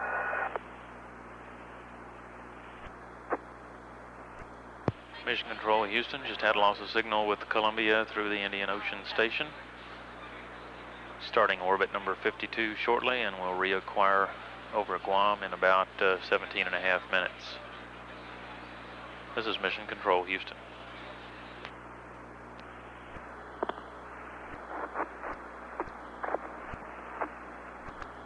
Columbia, this is Houston with you through Guam for 7 minutes. We copy. And for Barbara Vance, I've got some changes to the cap for you for the L2U duty cycle burns. Be ready to copy. We have to wait on that a second. We're just finishing up the COAS cal. Say, Bob, we'll give you the data in a minute, but as hard as we tried, best we could get on the COAS cal back here, and Sirius was dead center of the COAS. It was about 3 different times, and it was consistent at 0.14. That was after we accepted the first large one at 0.40. We centered it up, and it was dead center, and boy, best my eye could see, it was dead center. It kept coming up 0.14. Okay, Bob, we understand. And Bob, while you're waiting for them, let me give you the final count here on the convection experiment. You copy? Okay, go ahead. Okay, I'm finishing it up now on the last sequence. This is Bill. I've gotten through the bottom and I did sequence Papa. I am now repeating sequence November. When I first did sequence November, I had set the jitter select to 4 but neglected to turn it on. So in case there was some kind of an internal sequencer here, I went ahead and finished Papa as advertised, and have come back and finished up November now, and it's just wrapping up now. Over. Okay, we got a good copy, Bill. And that sure won't be on a videotape, and I've tried to point to each of the appropriate dishes as the tape started to help you pick it out without the audio. All right, mighty fine. Bob, where should we be taking these notes? In the cap or on our notepad or in the office checklist? I think you can take them directly in the cab, Bob. Okay, what page? 466. And Bob, I just came up to turn the VTR off, and it ran out of tape before we got to the end of the experiment. I'm not sure where. Okay, Bill. And Columbia, as soon as possible, we need to get back into track mode and starboard sun. Are you ready to copy on the cap? Confirm, Bob, we're ready. Okay, on page 4-66, on the L2U burn number 3, under maneuver option, we'll change this to roll plus 192. That's on the top of the page, Bob. You got that located? Okay,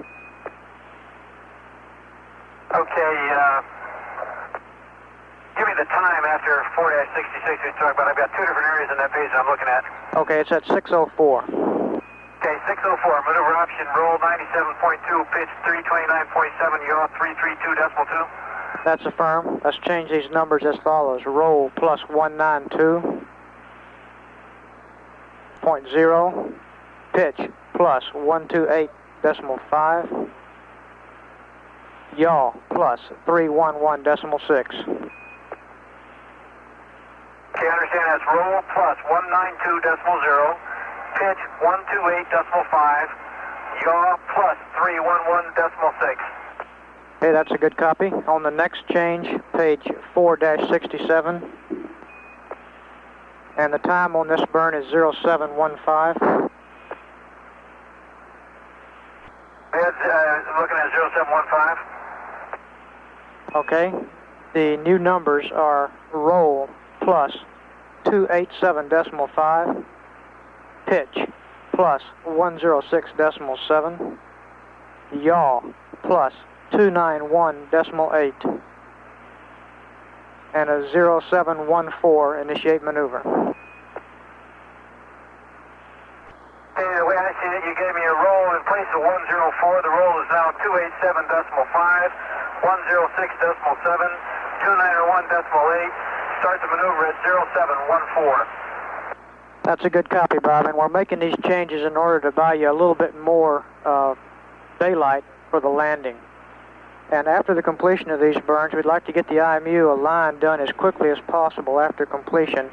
And we would like to get the IMU done before the daylight, which is going to come at about 0754. We'd like to get that IMU done before 0754, and you're free to use normal jets anywhere in this sequence to accomplish that goal. Okay, we understand that, and we'll do the best we can to get that IMU line done before we get out into the sun. Okay, Bob. And Bob, on the first maneuver you gave us a change to, is the time of burn still 6:25? I mean the time to initiate maneuver. Stand by, Vance. You're very badly broken up on that one. Could you say it again, please? Okay, is the time to initiate maneuver still 6:04 on the first change data you gave us? That's affirmed. No change on the burn time, or the initiate maneuver time. Right. And Columbia, we're going LOS in about 20 seconds. We'll talk to you next through Hawaii at 0456. Bob, just reconfirm that first one you read, 192.0, replaced a 97.2 on the roll at 6:04.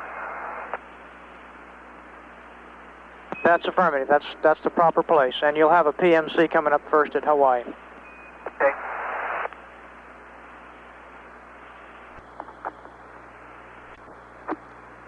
Mission Control Houston, 3 days, 4 hours, 50 minutes, mission elapsed time. Columbia passing out of range of the Guam tracking station on orbit number 52, and will reacquire in about 6 minutes over Hawaii, where the crew has a private medical conference scheduled with a surgeon. They have been working on the crew optical alignment system calibration, which is one of the flight objectives. And then we'll be putting the spacecraft back in the starboard sun position. At 3 days, 4 hours, 50 minutes mission elapsed time, this is Mission Control, Houston. Columbia. Go ahead, Columbia. This is Capcom with you now. Okay, fine. Just want to verify two things with you going into the L2U burns. They should be obvious, I guess, but I want to double check them. One, we're sitting at the attitude that we want to have for the first burn. And two, you have no time updates like what we'd find on FS-5-5 except for the one you gave us. Okay, Vance, I understand the question. Let us check. The one update, time update that we gave you is the only one I know of. We'll check around the room here. When I say sitting at the attitude, I mean sitting in the tracking mode that you want for the first burn. Yeah, Vance, we see you in the tracking mode, and that one time update was the only one that was intended. Okay, thank you. And Vance, just a reminder before you get into these burns that we do not want to be interconnected for the burns. Roger, copy. And yeah, you got a procedure on that.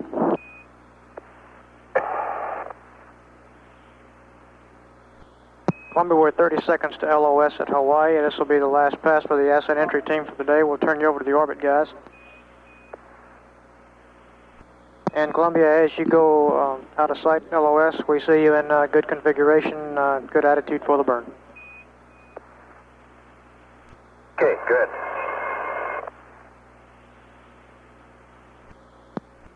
Mission Control, Houston. Loss of signal at Hawaii on orbit number 52. The crew now preparing for the aft reaction control system 3 engine soakback test, one of the detailed test objectives of this flight, in which thermal conditioning and soakback of 3 adjacent engine in the aft RCS system are tested. Their effect of the soakback of long heat soakback on structural and subsystem components in the vicinity. Next station, almost 40 minutes away. Botswana, 39 minutes now to the voice relay station at Botswana. This is Mission Control, Houston. Day 3, 5 hours, 6 minutes. Columbia, Houston, orbit team is with you at Botswana for 6.5 minutes. Stand by, we're just already in this burn. Okay. In Columbia, if you're looking at data, you will notice that during the first burn, we got good data and everything. We did get a message about right ohms, and that was because we were not interconnected. But we had not done the item 7 to stop the interconnect calculation, so it thought it was taking it from the ohms when it was taking it from the RCS. And it showed an 8.14% out of the right ohms, which never happened. Roger, we copy that, Bob. And this time we've got the item 7 done, so it won't happen. Okay. I restate, Brian, we were actually not interconnected for that last burn, so it was just a matter of that one item number. Roger, Bob, understand. And Brian, I've got the numbers from the first one if you want them real quick. Delta X was minus 0.05, Delta VY minus 0.08, Delta VZ was 11.36, that's 11.36, Delta V total is 13.49. Roger, we copied that, thanks.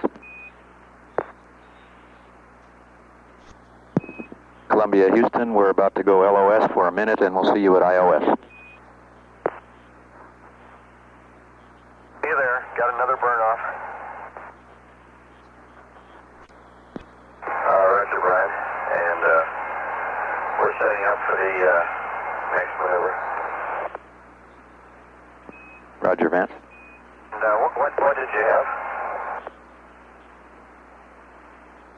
And Brian. Columbia, Houston, say again, you were cut out.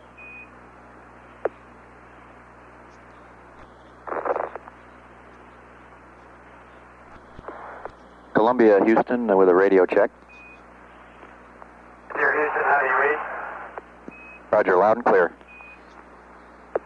Okay, if you want the record for Burn Bravo, Delta VX is .00, Delta VY was minus .21, Delta VZ was 10.86, Delta V total was 13.94. Roger, Bob, copy that. Brian, do you have data? Brian, are you? Oh, you don't have data, but okay. Roger, Columbia, we're at iOS, but we're having trouble getting the data. We're reconfiguring right now. Okay, I just wanted somebody to look over my shoulder on the maneuver option on the universal point and make sure that those numbers were what you read up, what were read up to us as a change to the cap. That's all. Roger, in that case, since we're not getting data quite yet, let's go ahead and verify those over air to ground. Okay, I've got item 5, 6, and 7 for the next maneuver set up as follows. Roll 192.0, pitch 128.5, and yaw 311.6, over. Roger that. And that attitude looks good. Okay, Brian, that's what I wanted to check. And Columbia, Houston, just another word on that. That attitude is a change, and it's a posigrade burn now. Okay, that's fine. As long as we got the right numbers, that's all we wanted. Roger, they look good to us. And Columbia, Houston, we're seeing them now on our data. Okay. And you notice on the item 1 on that spec that we're going to start at 6:04 as per the cap. Roger, concur with that, Bob. And Brian, I hate to sound like a worry word, but our cap says that that maneuver will be done in B-auto burn versus normal, so assume we're staying in burn years. And Columbia, Houston, Roger, that's the cap version, but if you feel like you need to get there quicker, use your own judgment on verniers and primaries. Okay, we understand that. As soon as we get the maneuver started, we'll get a maneuver completion time, and we'll compare that using verniers versus normal. Roger, concur.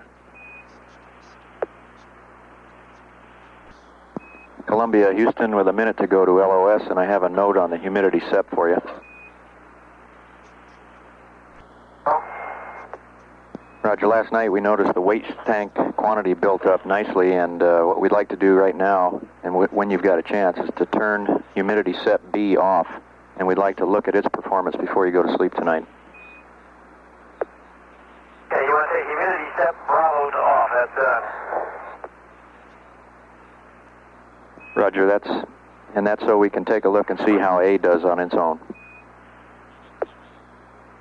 okay. Anybody come up with any ideas what we can wrap on that Y duct down there to maybe cut off some of that condensation out here? Roger, we're going to discuss that down here. We'll get back to you. I was thinking, Brian, if nothing else, we could take a couple old towels we've got and great tape them around them. That ought to be a little insulation, if nothing else.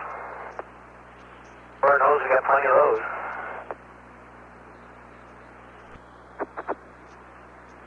Roger, we'll have to get back to you on that. We're LOS, and we'll see you at Guam at 6+20. Okay, Brian, thank you.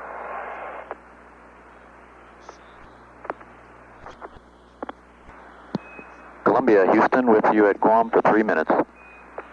Roger, Brian, I'm reading you loud and clear. Roger, and we read you loud and clear. We're 1 minute and 40 seconds from the next burn. Roger.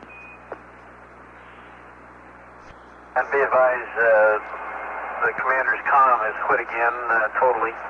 And we haven't had time to troubleshoot it right at the moment, so I'm the only one on comm at this time. Roger. He's either got a WCCU failure or the OS panel failure, but we'll have to get tracking on that. You might look up if there's any circuit breakers and check for that OS panel. Wilco. Don't call us, we'll call you here in a minute. Here's a spectacular view, I'll tell you that. Roger. Okay, Brian, if you're still there, the Charlie burn was Delta VX of minus 0.01, Delta VY of minus 0.35, Delta VZ 11.10, that's 11.10, Delta V total of 1400. Roger, copy that, man. Columbia, Houston, Hawaii is next at 6 plus 32. Okay, 6 plus 32. To Hawaii.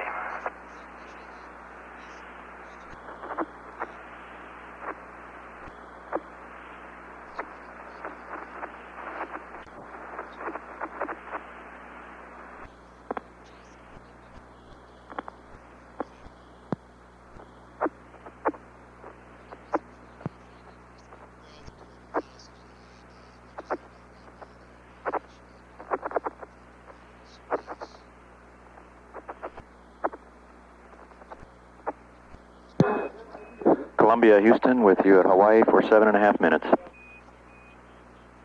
Ryan, I copy. And Columbia, Houston, we'd like a word or two with you about the communications with the commander if you've got time.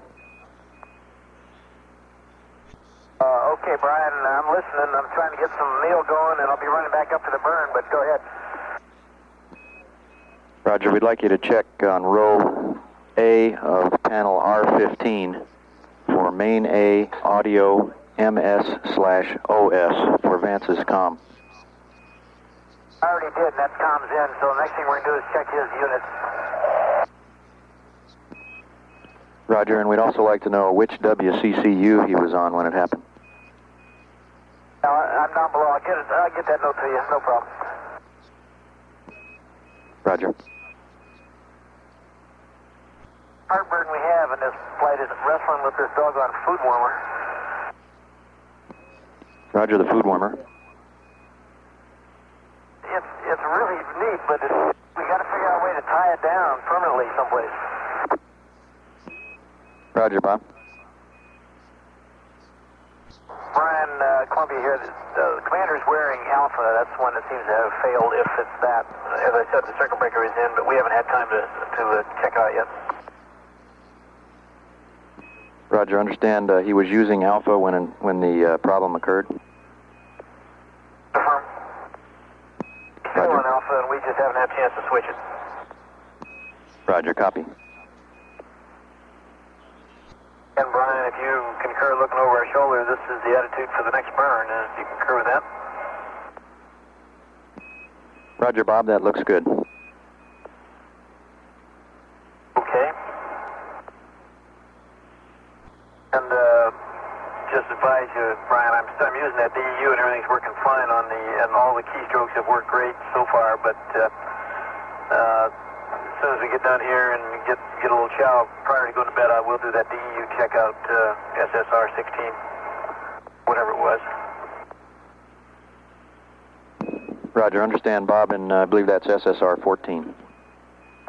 Okay, whichever. It's in the Malproc anyway. I guarantee you I was one happy guy when I flipped that switch on and it came up big as life. Roger, I can understand that. Take away my CRT, it's like taking away my arm coming downhill. Roger. Also wasn't relishing getting up underneath that console there and changing out that CRT, although it looks like it'd be pretty straightforward. Roger. And Columbia, Houston, Bob, if you're still there, sometime when you got a chance, we'd like to have a recap of Vance's configuration all day today, which WCCUs and which panels he's been in all day. Okay, I believe hold on a minute. What? Okay, Brian, he has been on the OS station and CCU Alpha all day. Roger, thanks, Bob. Quit very suddenly, and he heard a slight pop when it quit, as if something had blown, so we checked the circuit breakers, but anyway, we'll get into that. Let's just get these burns over with. And are we just passing over Hawaii again? Roger. Okay, hadn't paid any attention. It sure is a pretty sight over those islands. And sounds like Hawaii's been looking real good on this flight. It's, almost always, most, if not all, the islands are clear. You can pick them out real well. Strangely enough, look just like the Atlas. Roger that. You heard that same verse yesterday, didn't you?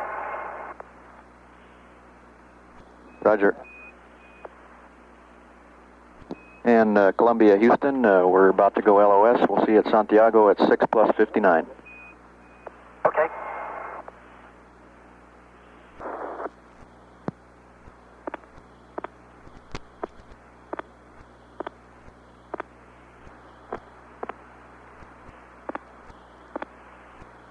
Mission Control Houston, 15 seconds away from acquisition at Santiago, Chile, on orbit 53. Columbia, Houston, with you at Santiago for 4 minutes. Okay, Brian. Okay, Brian, you want the numbers from the last burn? Roger, ready to copy. WX minus 0.05, WY minus 0.12, WZ 11.62, WV total 14.45. Roger, copy. The high Andes are pretty today, nice and clear. Oh, that's great, Bob. Giant lake bed down there, going right over a dry lake bed. Looks like we could land about 3 orbiters there. Roger, I hope we don't need to do that. It's just a big one, boy. It's a beautiful area. It's good. And Columbia, Houston, about to go LOS. We'll see you at Botswana at 7+21. Okay, Brian.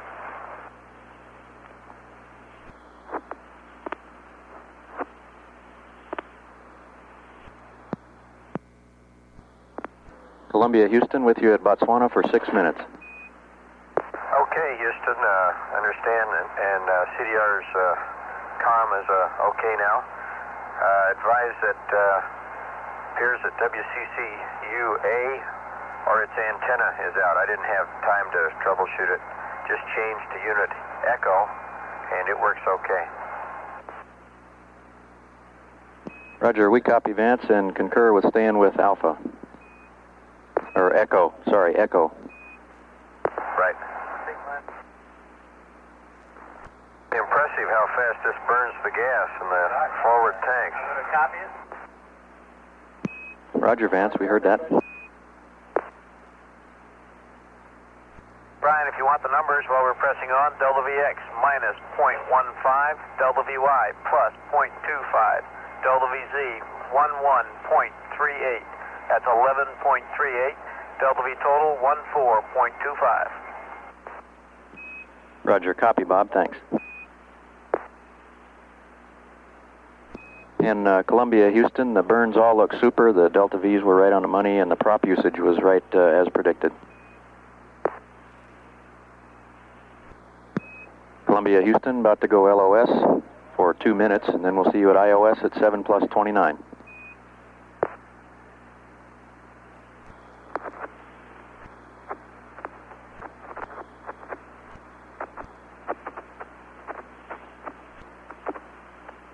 Columbia, Houston, with you at Indian Ocean for 8 minutes.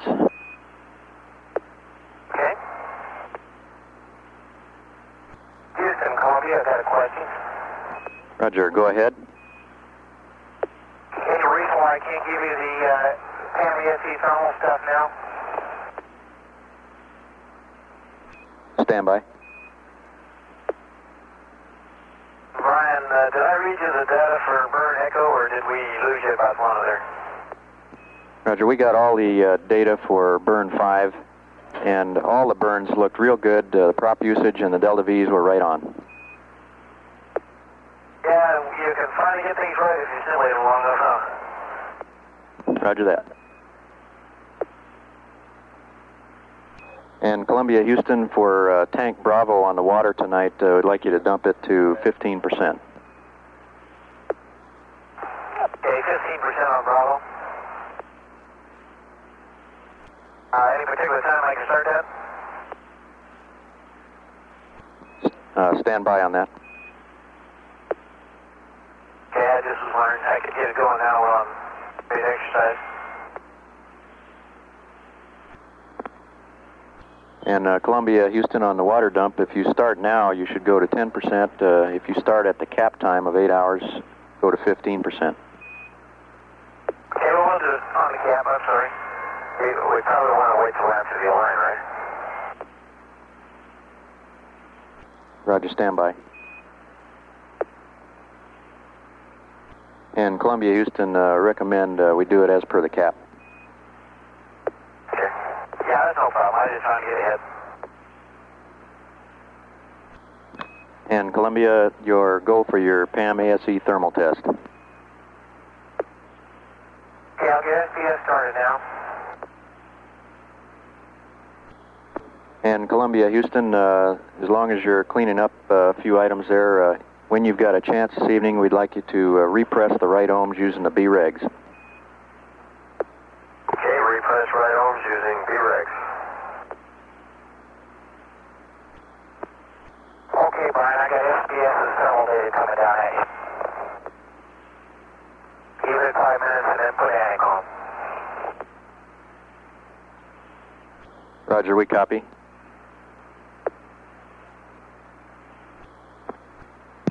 Columbia, Houston, 30 seconds to LOS. Our next will be Guam at 7+58.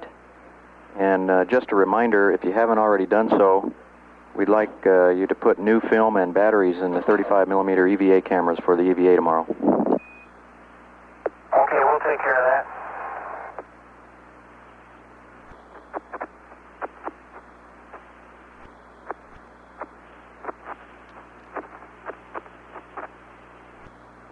This is Mission Control, Houston. Loss of signal at Indian Ocean Station. The start of orbit number 54. Next station in 19 minutes will be Guam. The crew was advised by Capcom just prior to LOS to put new film and batteries in the EVA camera for tomorrow's excursion out into the cargo bay. Day 3, 7 hours, 39 minutes, Mission Control, Houston. Go ahead.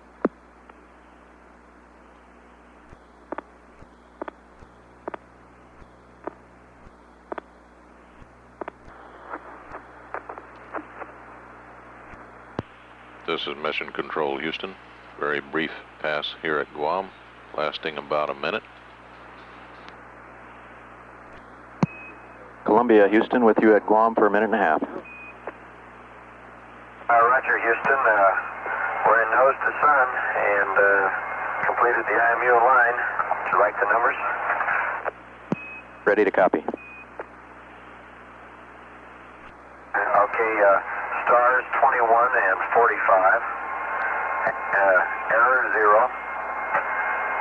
Angles delta X plus decimal 26 plus decimal 07 plus decimal 01. Delta Y plus decimal 15 minus decimal 03 plus decimal 12. Delta Z plus decimal 04 plus decimal 08 minus decimal 07. Execution time 3 days, 7 hours, 41 minutes, 32 seconds. Roger, copy all, Vance.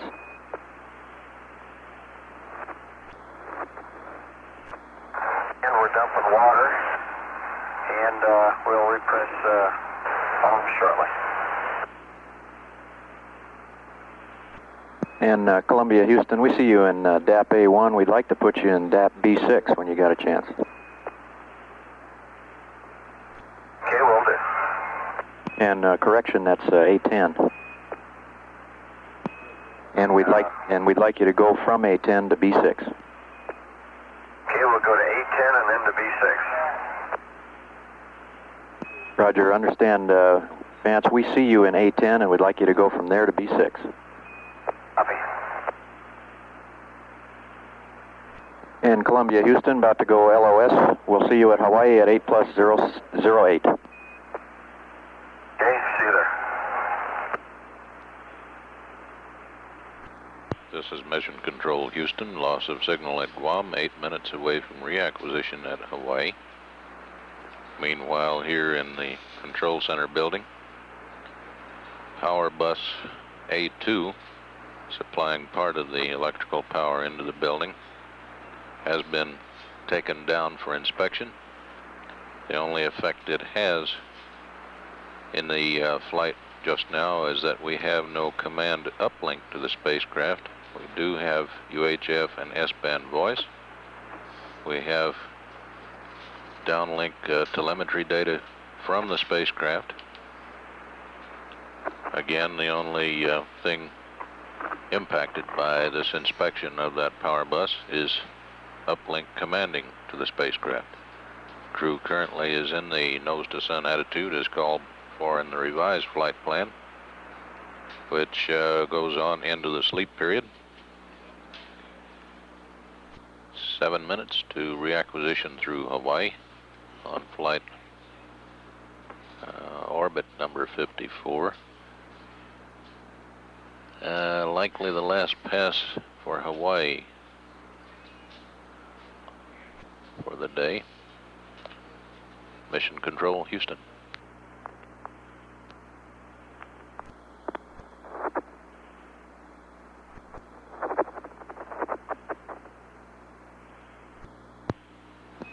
Columbia, Houston, with you at Hawaii for 6.5 minutes.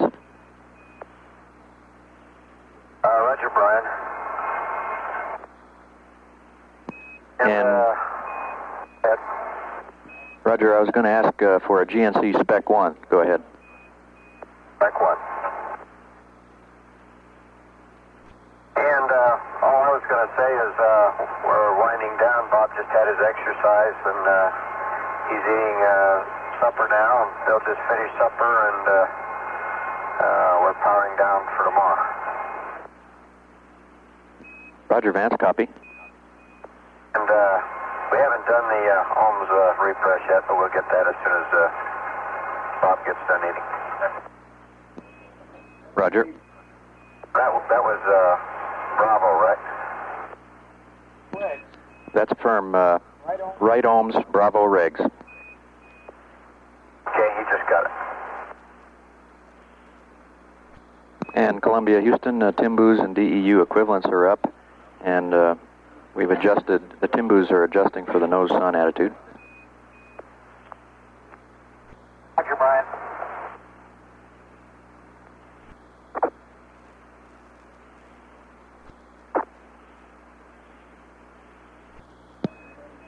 Columbia, Houston, 20 seconds till LOS. We'll see you at Santiago at 8+33. Okay, Brian, Santiago. Mission Control, Houston. Loss of signal at Hawaii on orbit 54.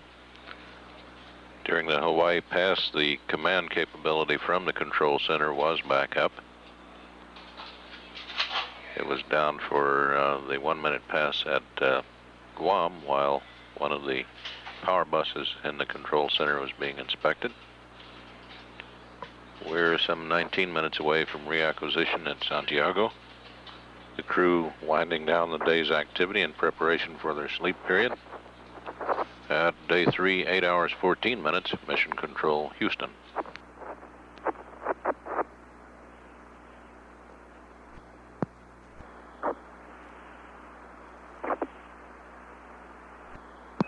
Columbia, Houston with you at Santiago for 6 minutes. Okay, Brian, we're here. We don't have anything exciting to report to you. Do you have anything exciting for us? That's negative. Right now we're finishing up our tag up we'd like to have with you at Ascension, the next pass. Okay, well, I'm just lying here on the aft flight deck, having just finished eating a bite. Lying here upside down, looking out the overhead windows at the cloud patterns and the ocean going by underneath. Sounds good. Weatherman tells me you might have a good view of the South American coast when you come up on it. Okay, good. We haven't yet learned the new attitude in the windows and where to look to see things coming. But it looks like it's out the back end here, although we're going a different direction than I had thought we would. Roger that. Hey, by golly, the weatherman's right. Here it comes. And Columbia, Houston, if you could give us your Elevon position report when you've got a chance. Okay, well, looking out the aft, it looks like the right outboard, right inboard, and left inboard are almost full up. And the left outboard looks like it's pretty much trail. Roger, copy that. I forget the name of this fault zone right up the mountains here, but it is outstanding and easy to see from here. Roger that, Bill. If there's a geologist there, ask him if that's the Atacama Fault. Roger, we're looking. And as usual, the eastern half is socked in. Roger, that's what the satellite picture shows here, Bill, too. That's what this satellite picture shows, too. They've either got road-building people here or animals that walk in awfully straight, long lines. Roger, we hear you. Just come dead over the top of a reasonably sized town down here. I wonder what it is. And Columbia, Houston, 30 seconds till LOS. We'll see you at Ascension and tag up with you at that time. Okay, we'll see you at Ascension. This is Mission Control, Houston. Loss of signal through Santiago. 9 minutes away from reacquisition through Ascension Island Tracking Station in the South Atlantic. Earlier today in his change of shift press conference, Flight Director Tommy Holloway misspoke when he identified the start time of tomorrow's EVA at 6:50 EST. He meant CST, Central Standard Time, 6:50. That's 10 minutes to 7. Mission Control at day 3, 8 hours 40 minutes. Mission Control, Houston, 30 seconds away from acquisition at Ascension Island. Should be getting voice and data momentarily. Columbia, Houston with you at Ascension for 5 minutes. Oh, Brian. Stand by, Brian, while the boss gets his comm on. Okay. Brian, I want credit for some more miles on my PFT there. Roger that. And Columbia, if you've got a couple of minutes, we'll go ahead and tag up with you before we go LOS. Yeah, let her rip, Brian. Roger, you guys did a great job today. The burns went better than any time we practiced them, and the experiment coverage was super. Scott Thomas is very excited about the TV that you showed him, and he's looking forward to the VTR coverage of those other parts that we didn't get real time. As far as the orbiter goes, we've had more anomalies in the MOCR than you've had up there. Fortunately, ours have all been minor ones. We had some rain in Houston a couple of nights ago. This is for Joe. And we were a little worried about his car.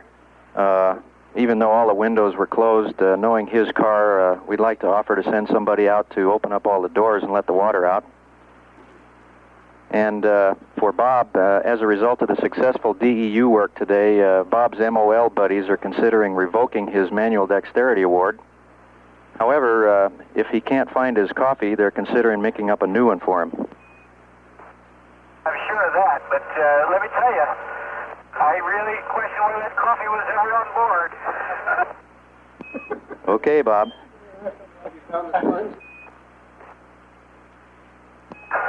Without drinking coffee with sugar. Roger that. Anomalies with the orbiter, we've talked about WCCUA, and the humidity SEP analysis is in work. We'll be looking at the waste tank quantities tomorrow morning to see how the single humidity SEP worked. We're still researching Bob Stewart's comment on the apple trees that he made this morning. The orbit team has been unable to figure out what he was talking about, and we think it must have been some kind of an Army joke, but we can't find Woody Spring to verify that. It appears that Woody's on his way to Korea to become the Special Services Officer at Gwangju after the jalapeno episode. Oh, that's great. And concerning tomorrow's flight plan, of course, we've got EVA. You'll be working stowage tomorrow after the EVA, and we'll probably have an ASE temp check during the EVA pre-breathe. And we'll have a recommendation for Vance's comm hookup for deorbit for you by tomorrow evening. Okay. Hey, that all sounds real good, Brian. Okay, Vance, and Columbia, we'd like you to do step 3 of the reconfiguration to nominal on the RCS DTO when you've got a chance. Yeah, we were just about to start that. I'm taking the Mount Park up to get on that SSR, Brian. Roger that, Bob. And I think we had a good day up here too, Brian, and looks like we're going to be ready to go tomorrow, and I suppose most of the DTOs are finished except for the EVA, is that right? That's affirmative, Vance. Great.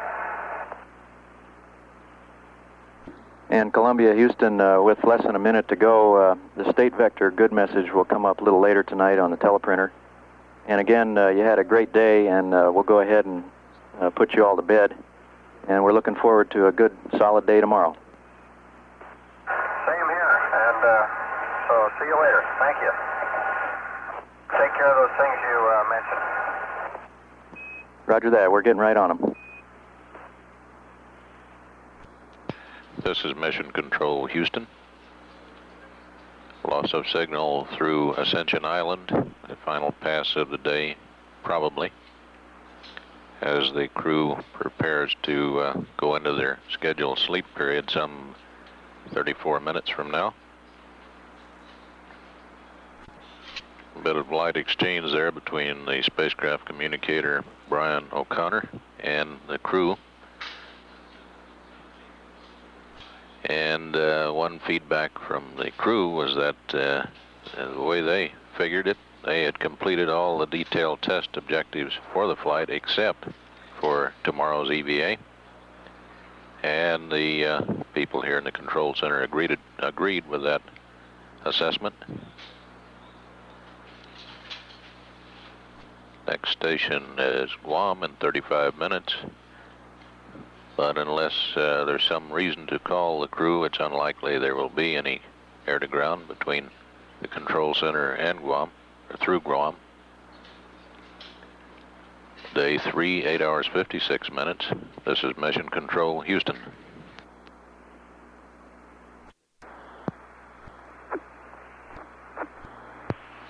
This is Mission Control, Houston.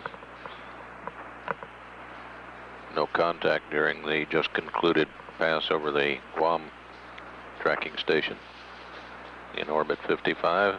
So apparently the crew is settling in for their sleep period, scheduled to last another 7 hours and 52 minutes. some preliminary numbers for the end of mission landing on Tuesday morning. These numbers were generated as of 3 p.m. today. 400,000 feet, that is entry into the atmosphere. 5 days, 1 hour, 44 minutes, 3 seconds, at a range of 4,039 nautical miles. Began blackout at 5 days, 1 hour, 46 minutes, 35 seconds, at 3,447 nautical miles range. In blackout, 5 days, 2 hours, 1 minute, 22 seconds, 500 nautical miles away from touchdown. And touchdown at 5 days, 2 hours, 13 minutes, 47 seconds, which is approximately 4 minutes later than the pre-mission crew activity plan and sequence of events. Next change of shift briefing will be at 5:50 p.m. with off-going orbit team flight director John Cox. 29 minutes away from acquisition of Columbia through Santiago. But the crew is asleep at this time, or at least not talking. At day 3, 9 hours, 39 minutes, Mission Control, Houston. This is Mission Control, Houston again.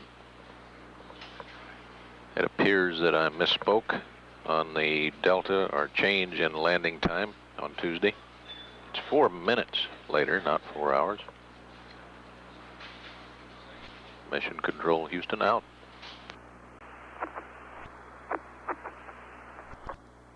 This Shuttle Mission Control, Flight Director Gary Cohen and his planning team of flight controllers have tagged up here in the Mission Control Center and are just now preparing to assume flight control of STS-5 through this evening.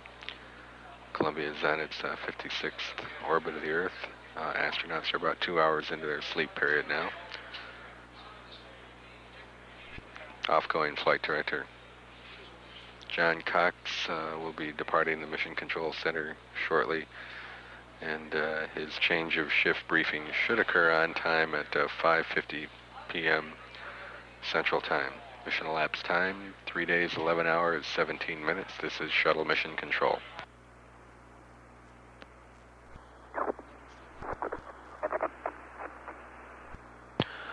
This is Shuttle Mission Control.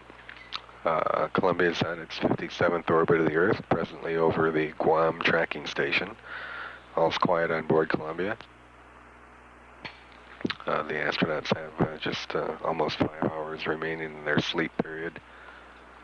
And although the crew's asleep while the vehicle continues to downlink data through the telemetry network, which of course is in turn analyzed here in the control center, and it's obvious from that data that the systems on the vehicle continue to function within normal parameters.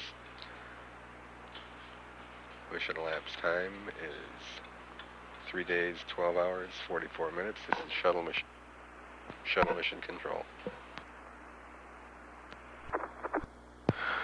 This is Shuttle Mission Control. Columbia is on its 58th orbit of the Earth. Everything continues to be quiet on board the vehicle. Presently, Columbia is over Asia, right about over Bangkok, Thailand, in fact.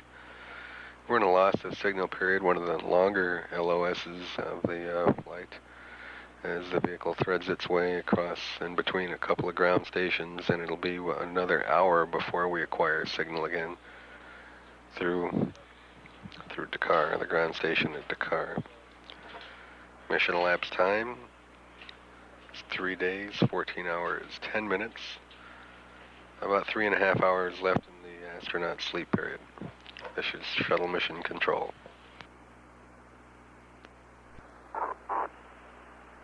This is Shuttle Mission Control. Columbia is on its 59th orbit of the Earth. right now over the northern part of Australia. Everything continues to be quiet on board the vehicle, and systems are working within nominal constraints. 1 hour and a half remaining until we wake up the crew on about 1 full orbit of the Earth from now, in fact. Mission elapsed time, 3 days, 15 hours, 59 minutes. This is Shuttle Mission Control.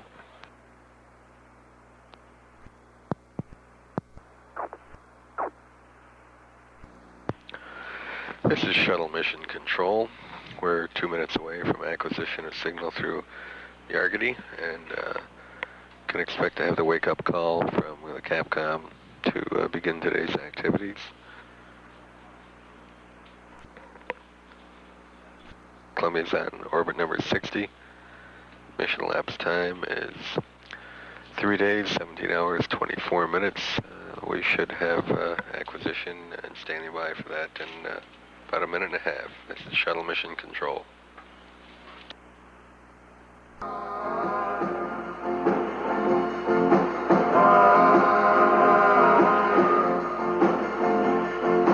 Come, let's go. Stroll across the floor. Come, let's stroll across the floor. Now turn around, baby. Let's stroll once more. Feels so good. Take me by my hand. Life feels so good. Take me by my hand. And let's go strolling Gary, good day. in the land. Gary, good day, Canberra.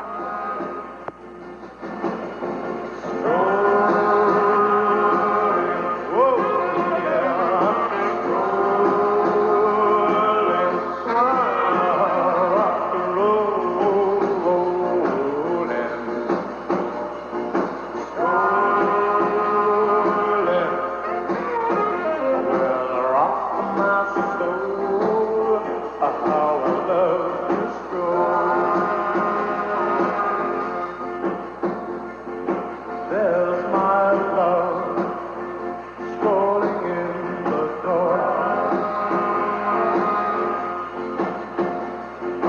There's my love strolling in the door. Baby, let's go strolling by the gambling store.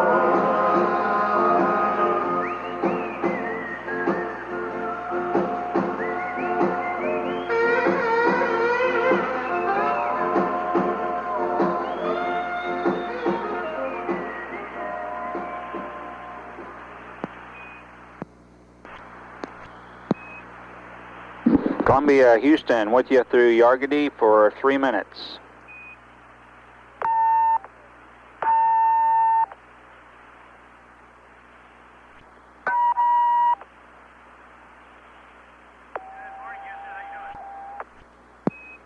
Columbia, we've got you extremely weak, and we'll be with you here for another 2.5 minutes, then we'll pick you up at Aurora for about 2 minutes.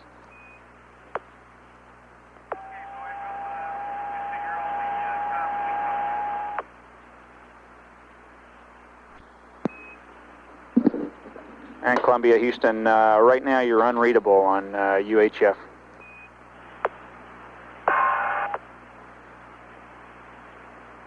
How do you read us now, Roy? We got you a lot better now, and we're with you for another 2 minutes. We've got some changes to the format in the update that we've sent you. When you've had a chance to look at that, we'll talk to you about it.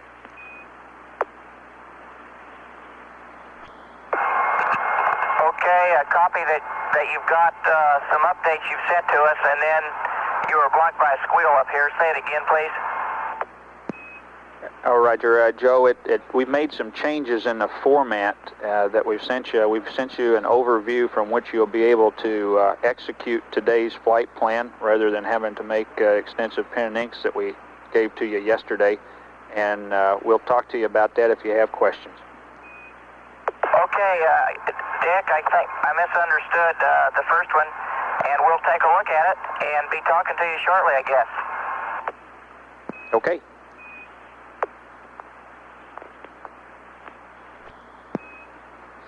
Columbia, Houston, we're 30 seconds from LOS. We'll be with you at Aurora for off and on for about 4 or 5 minutes, and that'll be in about 3 minutes. Okay, we'll look for you shortly.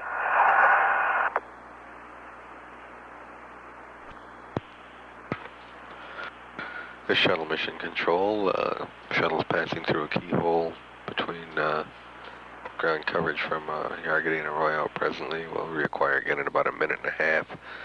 Crew's presently in post-sleep activity, which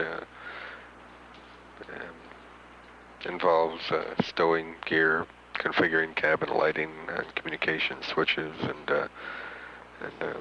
removing window covers.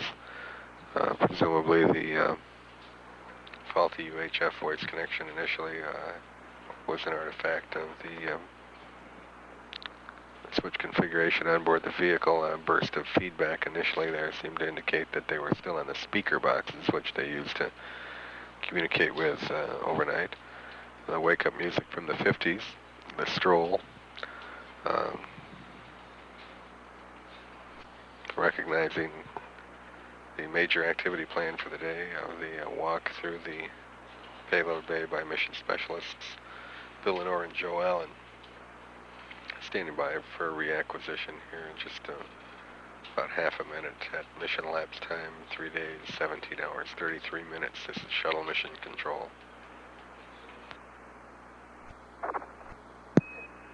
Columbia, Houston, with you through Aurora for approximately 4 minutes. Okay, Houston, how are you doing this morning, Dick? Well, we're doing real fine. The great team, or planning team, will be with you for about 2.5 hours this morning, and be our pleasure to be with you during your waking hours for a while.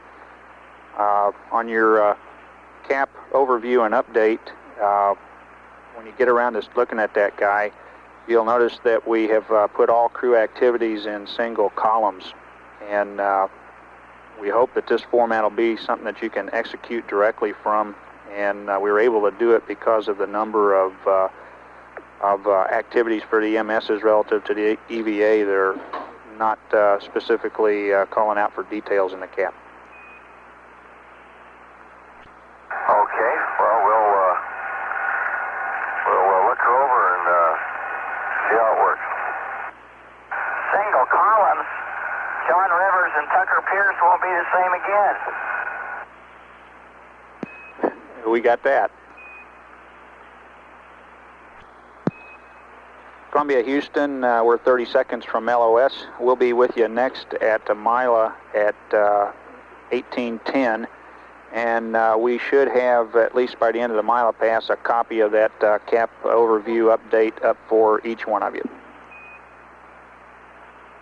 Okay, fine, Dick. See you later.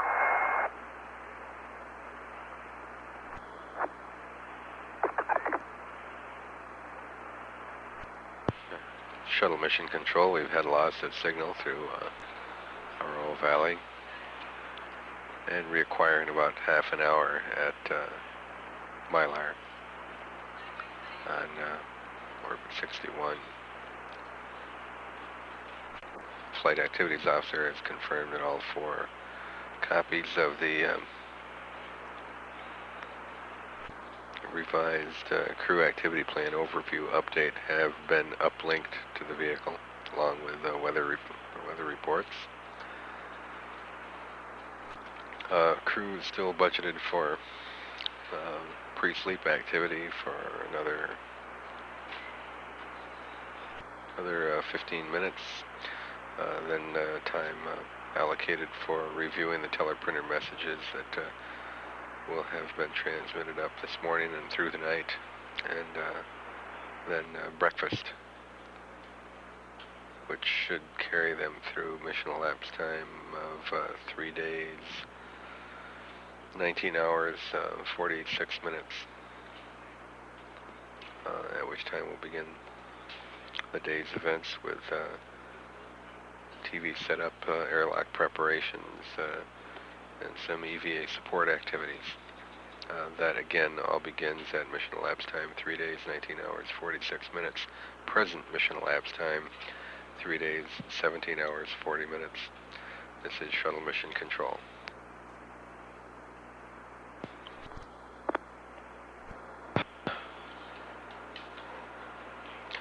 Shuttle Mission Control, we're 30 seconds away from acquisition of signal through Mylar at 3 days, 18 hours, 10 minutes. Columbia, Houston, with you through Mila and Bermuda for about the next 10 minutes. Houston, Columbia. Go ahead, Columbia. Raj, we got through the teleprinter, cut it up and put our knee boards real fast, and we're fixing breakfast now. Okay, understand that, and we're prepared to answer any questions you might have about the camp activities and the overview. And if you don't have any questions about it, we have one activity we'd like to add on to you. Okay, go ahead. Does that mean if we had a question, you wouldn't add anything? Not till you finish asking the questions and maybe we answered them. You'd add it anyway, huh? Well, I was going to have a question, but I guess I don't. Okay. Because we did our EVA prep, or y'all did yours anyway, night before last, we'd like for you to go out now when you get a chance and check the EMU lights. And just a reminder that to check them, you need to leave them on for about 2 or 3 minutes. And if any of those guys are bad, I'd like for you to recondition the batteries. Okay, Dick, I did that again last night. Do you want us to do it again this morning? Negative, you're ahead of us already, Bill. Went in there last night and kind of brought the whole EVA prep back up to date again. And Dick, we have changed out the cameras and the batteries, and that was quite a good catch on somebody's part down there. I'd have forgotten to redo that. With regard to the cap, you realize that the next step in your single column cap is a no column cap. I want you to think about that. We could probably find some support for that down here.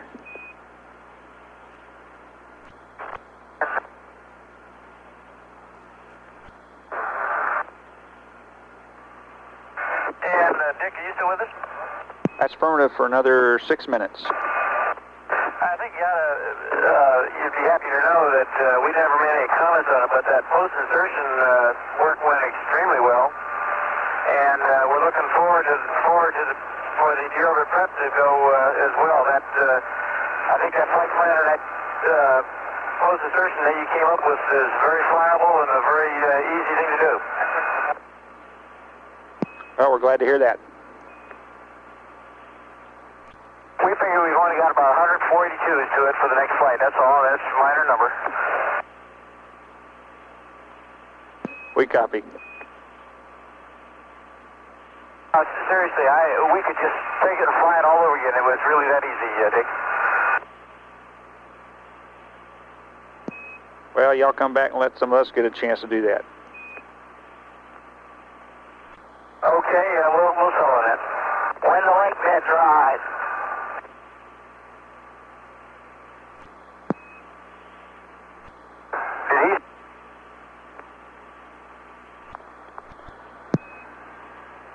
Columbia, Houston, we're 30 seconds to LOS. We'll be with you next at Dakar at 1825.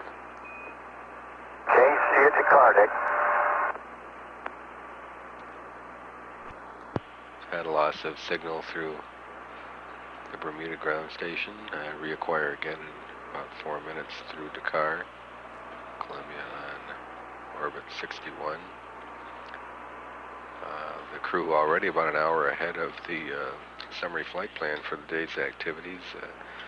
Mission Commander Vance Brand indicating that They had completed post-sleep activities, that they'd gone through the teleprinter messages, updated their crew activity plans, and were now making breakfast preparations, which puts them just about 60 minutes ahead of the summary timeline for that activity. Unless there's some expression of media interest to the contrary, our intention is to cancel the 2:50 a.m. change of shift briefing with outgoing Flight Director Gary Cohen. Again, that 2:50 a.m. change of shift briefing will be canceled unless there is a request to conduct it as planned. Mission elapsed time, 3 days, 18 hours, 22 minutes. Reacquisition of signal in 3 minutes through Dakar. This is Shuttle Mission Control.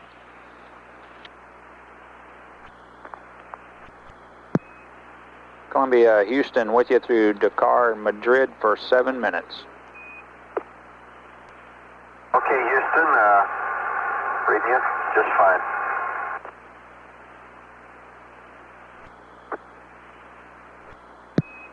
Columbia Houston, we're 30 seconds to LOS, and we'll be with you next at Indian Ocean at 1844. Roger, Vic, we copy. Shuttle Mission Control, we've had a loss of signal through Dakar. Reacquire again in about 11 minutes. Crew is still well ahead of its summary timeline for today's activities. Meal preparations occurring on board. Data indicates that the crew is performing a fuel cell purge, which is budgeted for about 2 hours from now.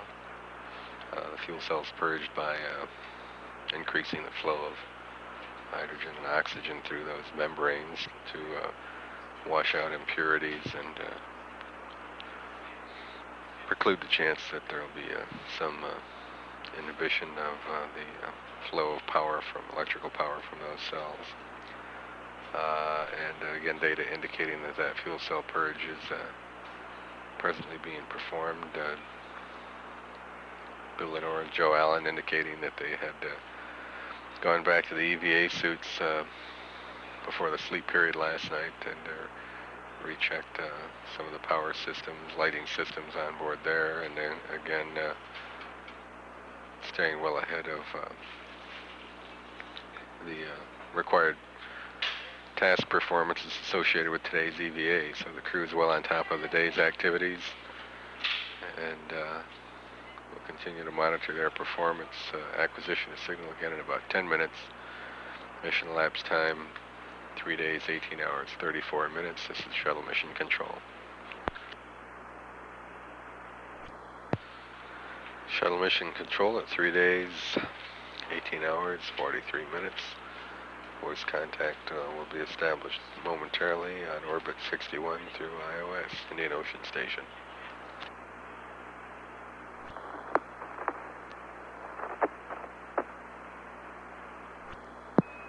Columbia Houston's with you through Indian Ocean for the next 7.5 minutes. Roger, Houston. Make a note for me. Magazine number 44 has got some stereo pairs on it of this part of the world. Okay, Joe, we copy magazine 44 stereo pairs. And with the 50 millimeter lens, how many seconds should go by in exposing the stereo pairs, Dick? Stand by and we'll get that for you.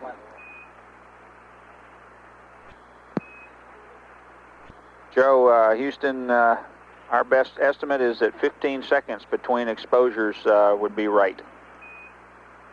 Okay, a good number. I was using 10, so I'm pretty close. Thank you. I'll try 15.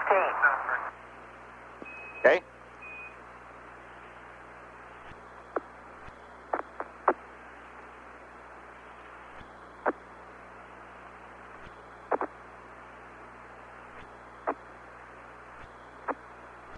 And Houston, Columbia, you still there? That's affirmative. We're with you for another 3 minutes. You might take a note if you're in a note-taking mood.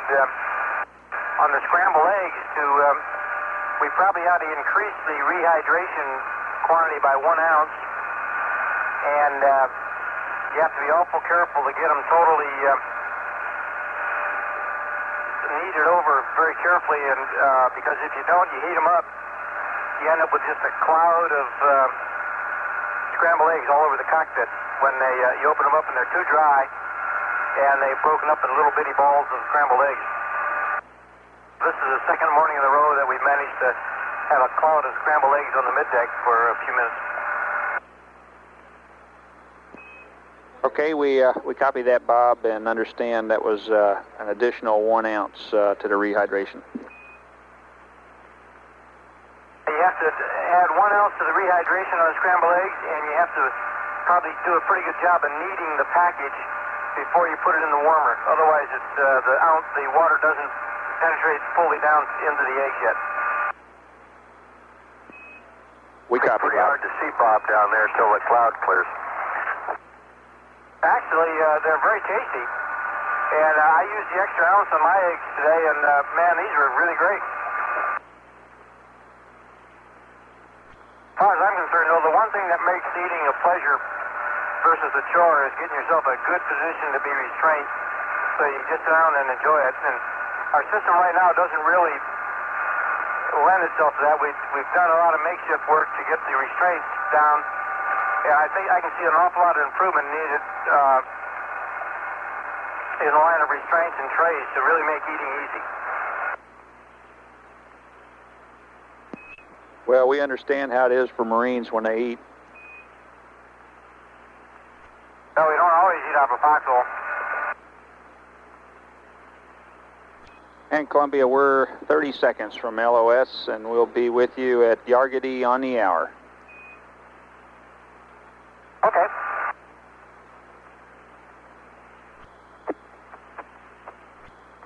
This shuttle mission control, we've had loss of signal through Indian Ocean Station. That was Columbia pilot Bob Overmeyer offering some observations on the intricacies of eating in zero gravity. Obviously the scrambled eggs that the astronauts eat for breakfast are powdered, and Overmeyer was observing that you needed to add an extra ounce of water to the mixture in order to provide enough surface tension on the eggs to eat them comfortably in zero gravity. We reacquire signal again in just under 7 minutes through Yargady. Columbia on orbit number 61. Mission elapsed time 3 days, 18 hours, 15 minutes. Check that, 3 days, 18 hours, 53 minutes. This is Shuttle Mission Control.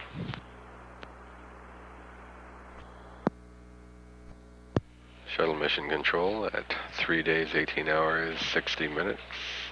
3 days, 19 hours. Coming up on voice contact through Yargady.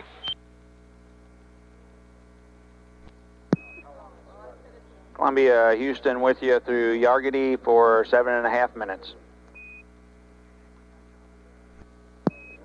Go ahead. Now, Bob, you can press on with the interconnect if you'd like. Go ahead, Columbia. Okay, Columbia, that was our intentions, and looks like you've got that squared away. Oh, we're glad to hear that. We felt kind of bad about the number of pen and inks we sent up to you yesterday morning, so we wanted to do better today. And Columbia, we're about 20 seconds from a small LOS between Yargady and Aurora. We'll be back with you in about a minute.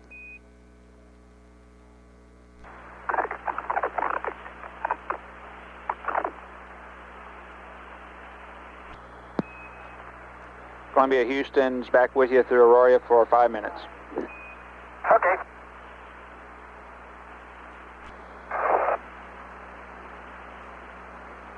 Well, the coast of Australia is sure clear today. Well, we're glad to hear that, and we're about 30 seconds to LOS, and it'll be a long one this time. We'll be back with you at Mila at 1945. Okay. And Dick, right around that time, we intend to get started on EVA prep. Okay, we copy, Bill.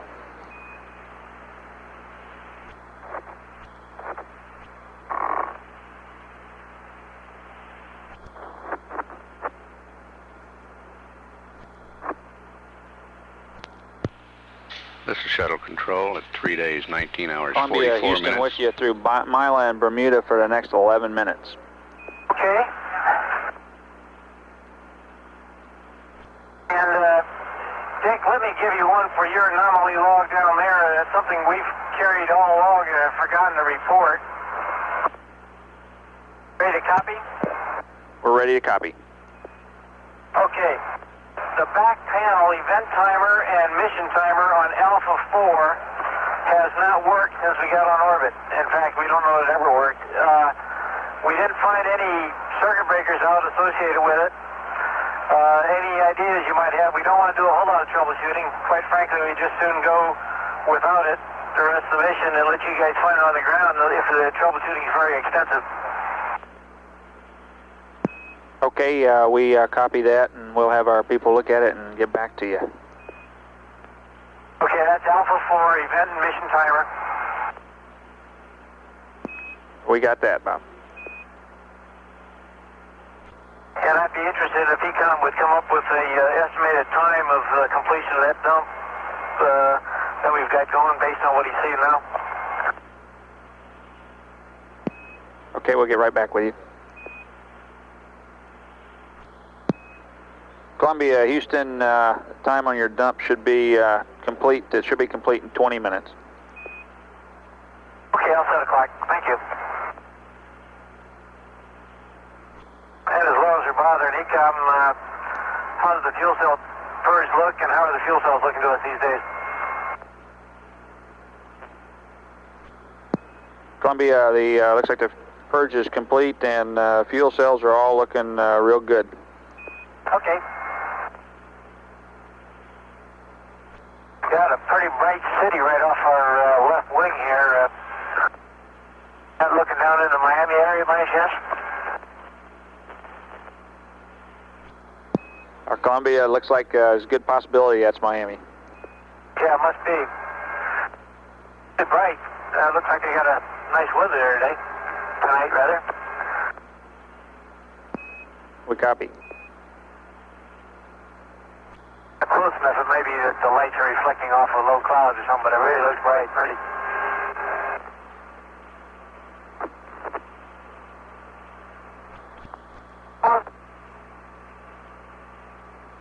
Hey, Dick, we got a problem. Down on the mid-deck, they need to know where the biomed adapter cable is. They can't find it. Roger, we copy, and we'll find it for you. Columbia, Houston, we're about 20 seconds to LOS, and we'll be back with you at Dakar on the hour, and we'll find that cable by then. Okay, we sure need it. Sorry, we it's late. All of a sudden, they can't find it, I think. We'll go down and do a big search right now. Roger.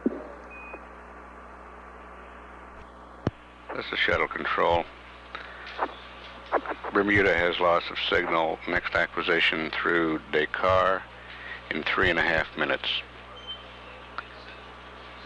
At 3 days, 19 hours, 56 minutes mission elapsed time. This is Shuttle Control, Houston.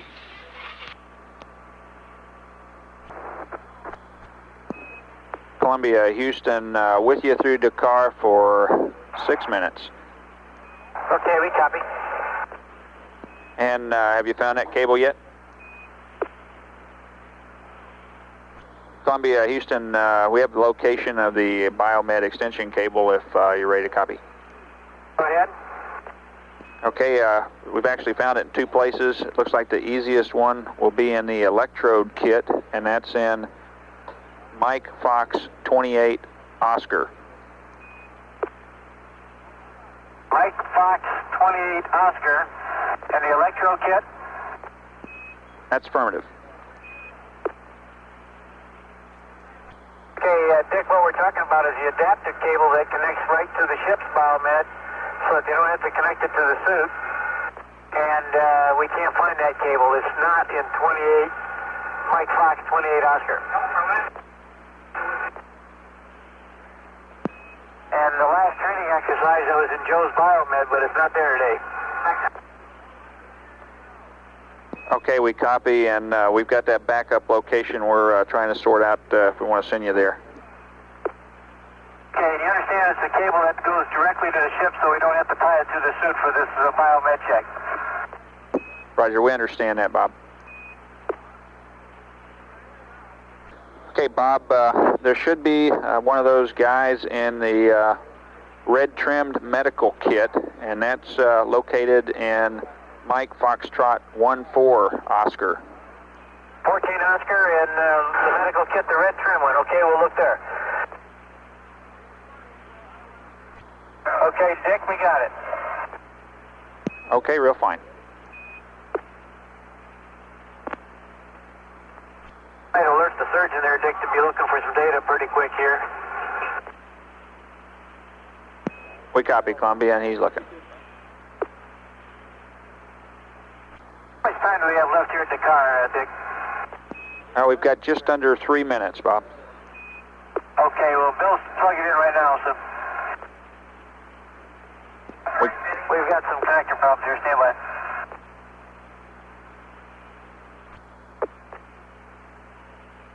Dick, keep looking. Bill's plugging in right now. Might make a mark that a bunch of exposures on MAG 45 are over this desert area that we're in right now over Africa. Okay, we copy the exposures on MAG 45 and that Bill's plugged in. Roger, and that's 40 to about 47 on the MAG. We copy. So when you're getting Bill's data, because then we'll give you Joe. We've got your data and it's satisfactory. And Bill okay? We'll switch over to Joe. Roger, we copy, and we've got about 15 seconds to LOS here at Dakar. We'll be with you again at Indian Ocean at 2019.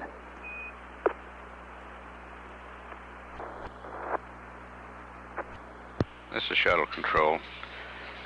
Columbia is out of range of Dakar. The next station is the Indian Ocean station in 11 minutes. Surgeon reports getting good medical data on Lenore and believes he saw a short bid on Joe Allen just before LOS.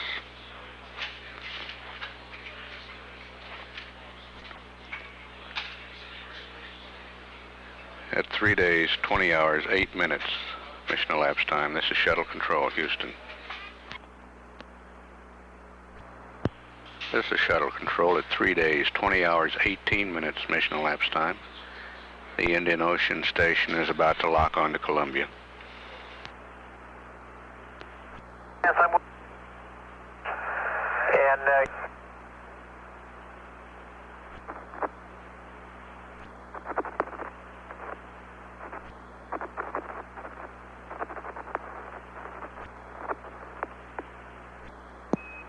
Columbia, Houston with you through Indian Ocean for 7.5 minutes. Okay, Houston, we're with you. Joe's plugged in, ready to go. Roger, we copy. And Columbia, we have good data on Joe. Okay, good, thank you.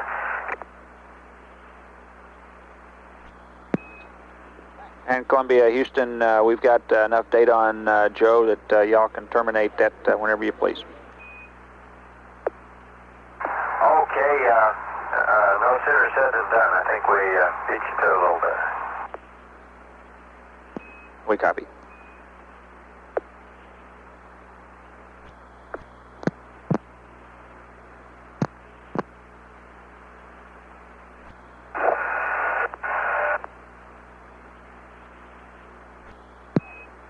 Columbia, Houston, we're 1 minute to LOS at Indian Ocean, and the great team will be handing over to the ascent entry guys who are going to take you all through your EVA. We want to wish you the best of luck and want you to for sure enjoy your EVA, and we're going to pack it in and try to get back out here in time to see some of it. Okay, Dick. Thanks for everything this morning, and those two guys are really looking forward to the EVA, and we're looking forward to a good day, so thanks a lot. Okay, and the Ivory team will be with you at Yargady at 20:35. Okay, we'll see them there.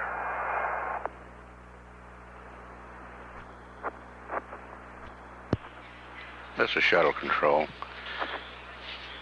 Indian Ocean Station has loss of signal. Next acquisition through Yargady in 7.5 minutes. Here in the Mission Control Center, a handover is underway from the flight control team led by Gary Cohen to Flight Director Tom Holloway's team. Capcoms on the oncoming shift are Bob Stewart and Roy Bridges. At 3 days, 20 hours, 28 minutes mission elapsed time, this is Shuttle Control, Houston. This is Shuttle Control at 3 days, 20 hours, 34 minutes mission elapsed time, standing by for acquisition with Columbia through Yargady. Columbia, this is Houston with you at Yargady for 8 minutes. Columbia, this is Houston through Yargady for 6 minutes.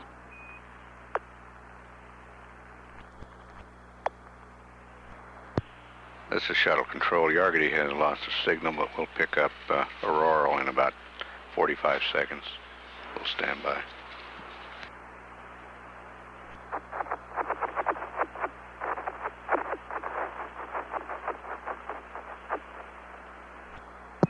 Columbia, this is Houston with you through Aurora for 2.5 minutes.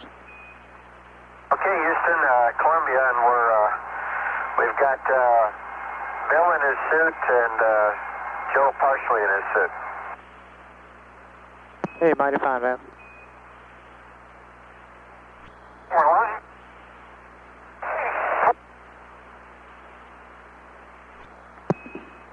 Columbia, this is Houston. Houston, go ahead. Okay, Columbia, we just thought you were trying to contact us, and we're 20 seconds to LOS at Aurora, and Buckhorn will be next at 2114. Okay, very good. See you there. Things are going well, and we're on timeline, I believe. Roger. Up ahead.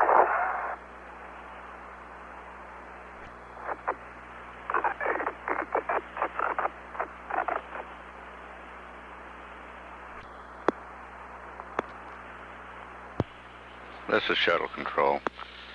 Columbia is out of range at Aurora now. Starting a strip up over the Pacific Ocean toward acquisition through Buckhorn, California station in 26.5 minutes. During this pass, Vance Brand reported that Bill Lenore is fully suited, Joe Allen partially suited. Brand reporting all going well and on the timeline.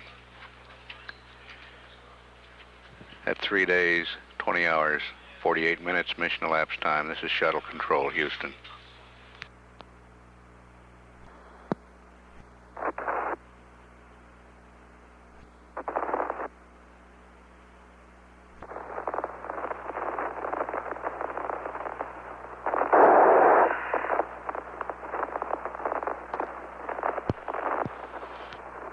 This is Shuttle Control, 3 days, 21 hours, 13 minutes mission elapsed time.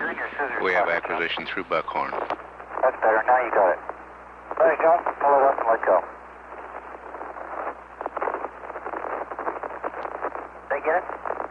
You got him entangled right now. Nope, that missed it.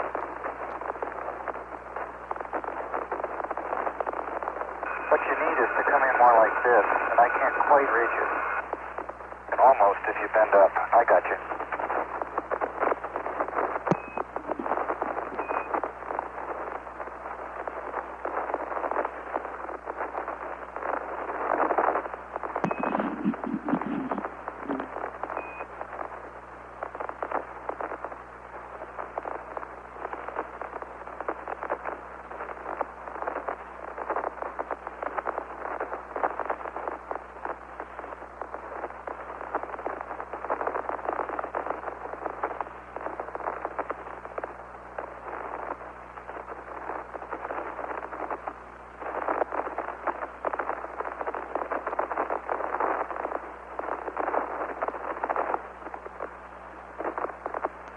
I don't know.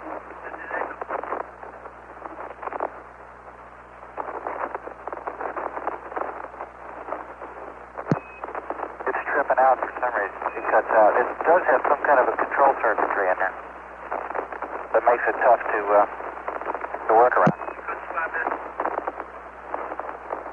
It was doing it on his battery too. I don't know that that's going to matter. I think it's a fan. Columbia Houston with you at Buckhorn for about 2 minutes.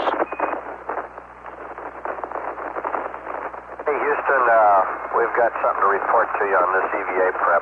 Stand by. Houston, how do you read EV1? Read you 5 by EV1. Okay, we got a problem with Joe's fan. We got to the point where we both got helmets on. I got my fan on and up and running. Joe's fan was on and running in SCU, and then it suddenly quit. And at the same time, he got a bright light on his DNC panel. We cycled the fan, it came back on, but dropped back offline again. And we've looked at it on both SCU and bat power, and basically it's the same way. It'll come on for a few seconds, trip off, give him a bright light on the DNC panel. And on the SCU power, he's drawing the same voltage I am, about 19.4. And I'm drawing about 4.1 or 2 amps, steady state. When his fan comes on, the amps go upscale high for about 2 seconds, and then they drop down to 1 amp. And that's where we are. We've got Joe's helmet off, and I just took mine off as well. And we're looking for some ideas. Roger, we'll think about it and get back to you.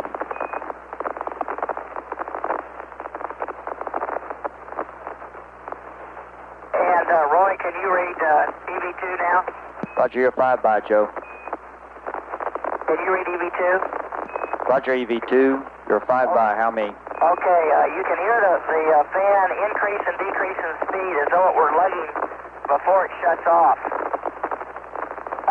It's well, it's drawing a heavy load of some kind, and as Bill says, it does it both on the SCU and on bat power. Okay, we copy that, Joe, and we're going LOS in 15 seconds. We'll pick you up again at Mila at 2119. Okay, Roy, we'll see you there. Roger. I'm going to hardline.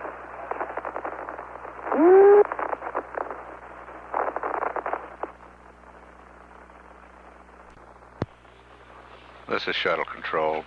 Loss of signal through Buckhorn. Merritt Island will pick up Columbia in a minute and a half. A problem with Joe Allen's suit fan. Fan will start, but then shuts off after a short time.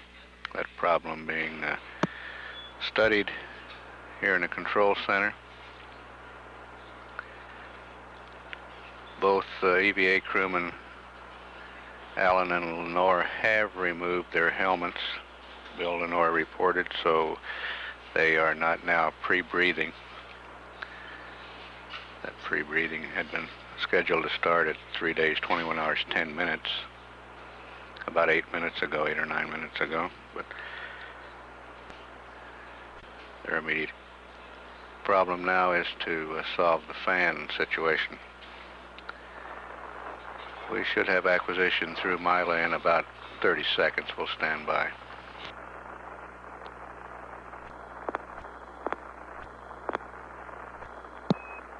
Columbia Houston with you through Mila and Bermuda for 12 minutes.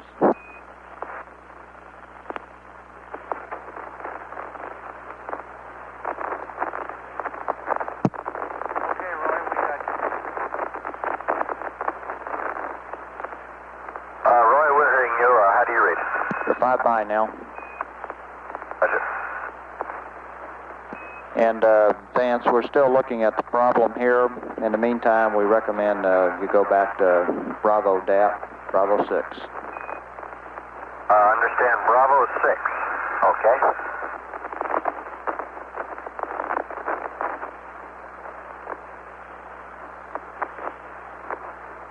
And Roy, while we're waiting for some word from you, just be advised that the suit up to that point went extremely smooth and very well. And all the systems locked in without any problem, and we were essentially pressing right along until that fan problem. I can verify that the fan absolutely stopped running. I put my head as close to the back of his pack as I could, and I could not hear a fan. And on Willie's, I could hear Lenore's fan all the time, no problem. So it was pretty obvious that when those amps dropped off on Joe's, that his fan had just quit. And Roy, a final word. Our feeling is it'll start running for a few minutes if we turn it on again. You might consider foregoing a leak check till we get to a lower pressure. I'm sure if there's not quite such an atmosphere to drag around, the fan just may well work. Okay, Joe, we copy that and we'll consider it. And we just bet on the come that I pass the leak check after the pre-brace.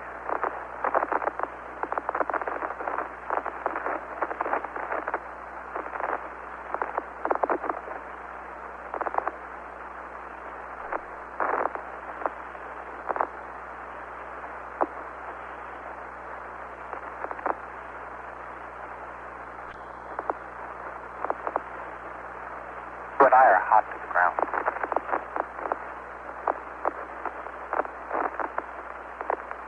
That's firm. I just reminded Joe.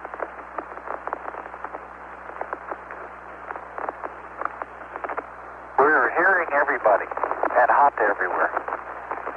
Yep. Yep.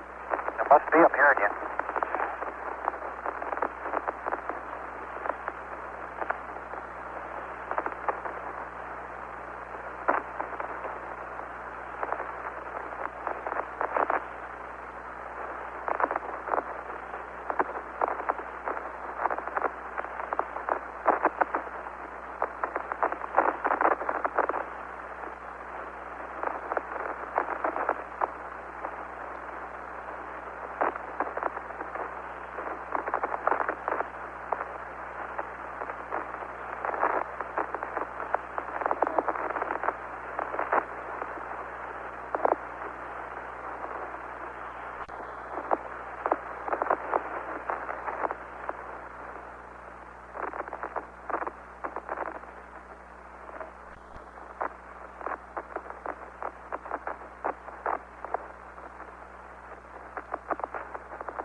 Columbia Houston. Go ahead. Roger, Columbia Bob. Recommendation we have for you is to remove the Lyle cartridge from Joe's EMU and check for water. If you find any, to clean it up. Okay, in work. Say it again, Roy. Remove the Lyle cartridge and what? Look for water. Okay. That's affirmative. Here, Bob.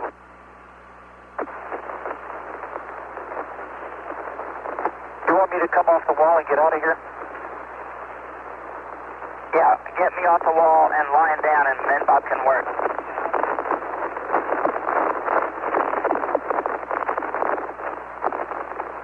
Now, is that the position? I can't see with your hand there. That's it. Yep. Rotate him out, down. There you go. Okay, now I can just hold on right here, Robert. if what's convenient for you to work. Columbia, Houston. Go ahead. Bob, replace the LIO canister also. Okay. Bob will do that. Fair enough.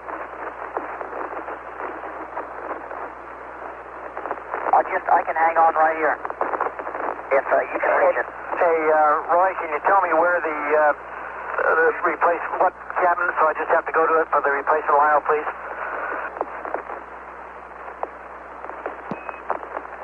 Yeah, stand by a moment, Bob, and I'll tell you where that new LIO cartridge is located. I'm ready to go out and get it, or take the old one out. Oh, fine, no sweat.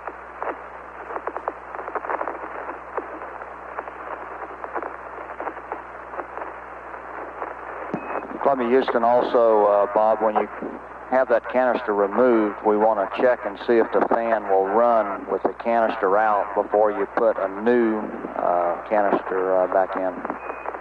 Okay. We copy, Roy. We'll give it a try. The canister is out now. Joe, why don't you turn around and let's try it? Well, I'll turn the fan on now. Are you ready? Yeah. Okay, fan's coming from off, and I'm on STU there. Okay. Don't let anything suck into there. I thought it just clipped off again, didn't it? Is it running? Yeah. How many amps, Bob? How many amps?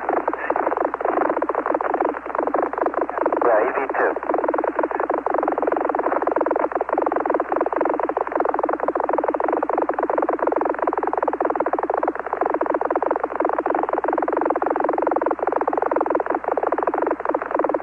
Okay, Roy, Joe, with the LIO canister out, has started his fan. It seems to run, although it apparently wants to motorboat.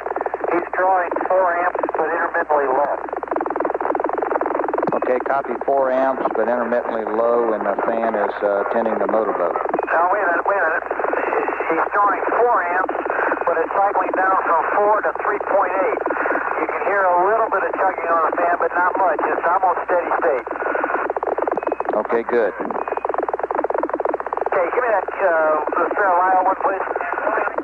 Okay, we're still looking, Bob. Stand by a second.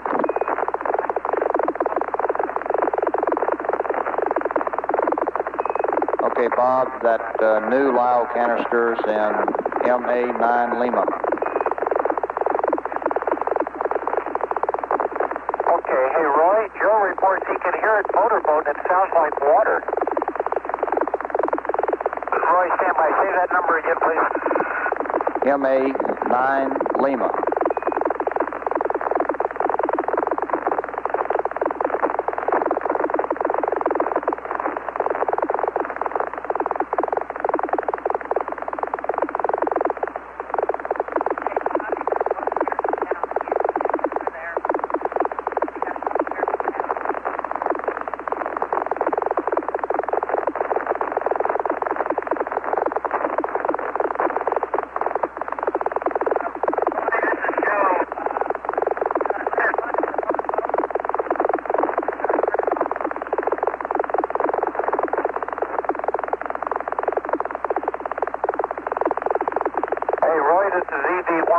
Joe, his fan is still running. Do you want us to leave it run or turn it off? Stand by.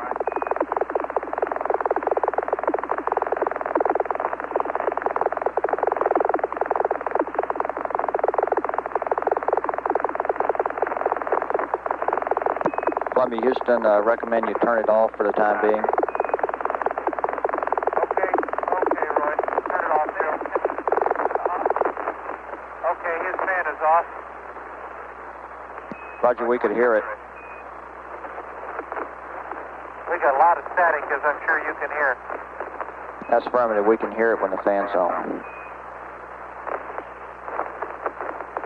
Roy, where could the water be?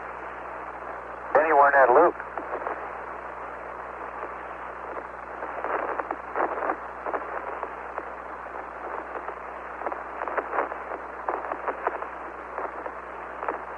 I would think we could blow it out, Bill, if it's in there.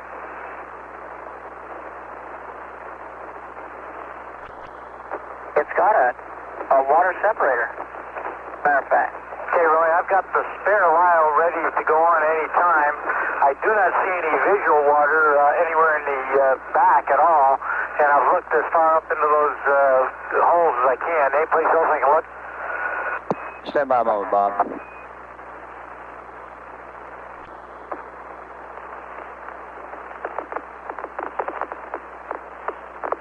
No, it couldn't have gotten in here. No way. Well, the hatch has been closed. Okay, Columbia, Houston, one other place we recommend you look is to disconnect the LCVG and look in that area. Liquid cool garment. At the disconnect? At the disconnect on the back, or? I think it means the waste disconnect. At the waste disconnect, Roy, I don't think there's water there. I don't feel any water. If it's leaking there. Do you want us to drop the lower torso on Joe and disconnect that LCG? Roy, did you copy, Bob?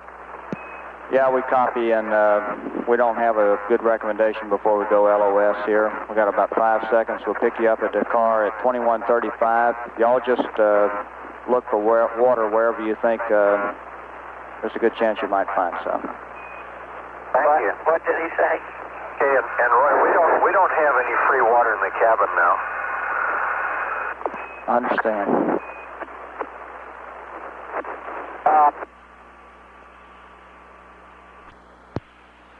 This is Shuttle Control. Bermuda has loss of signal. Dakar is next in 2.5 minutes. Still troubleshooting Joe Allen's suit.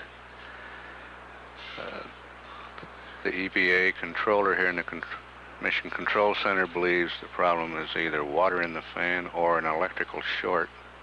Still checking for water. Columbia's crew reports there's no free water in the cabin.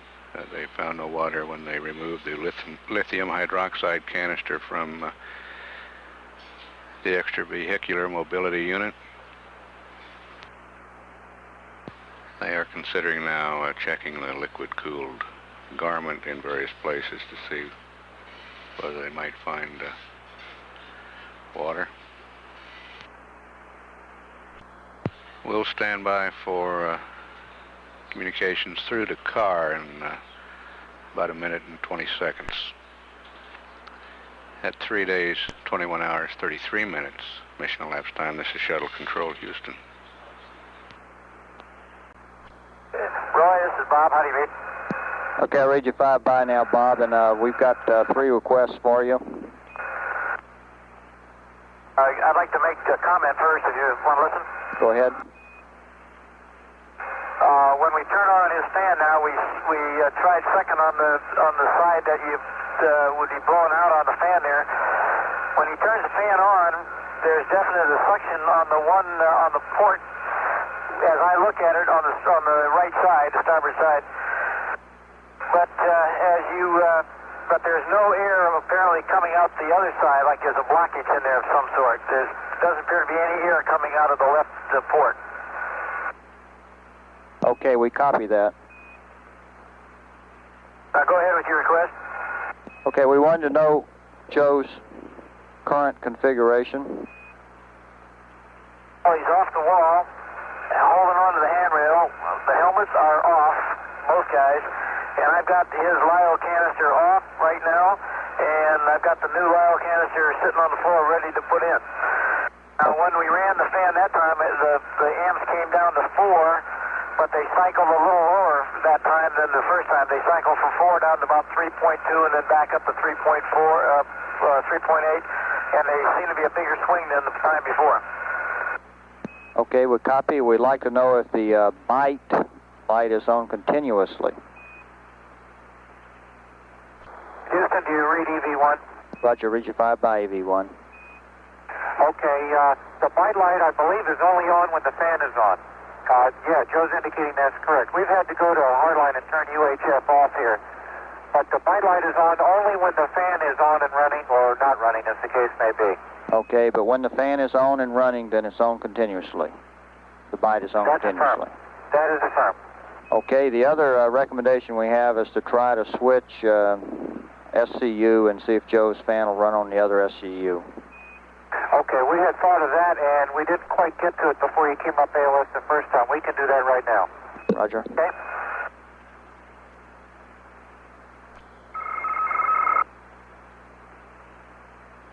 Columbia, Houston. Roy? Roger, Bob. In answer to your concern about no air coming out of the left side, that is the inlet. There should be no air coming out of that side. I think there's a definite suction in the one side, and there's obviously no air coming out of the other. Okay, Bob. We may have it backwards.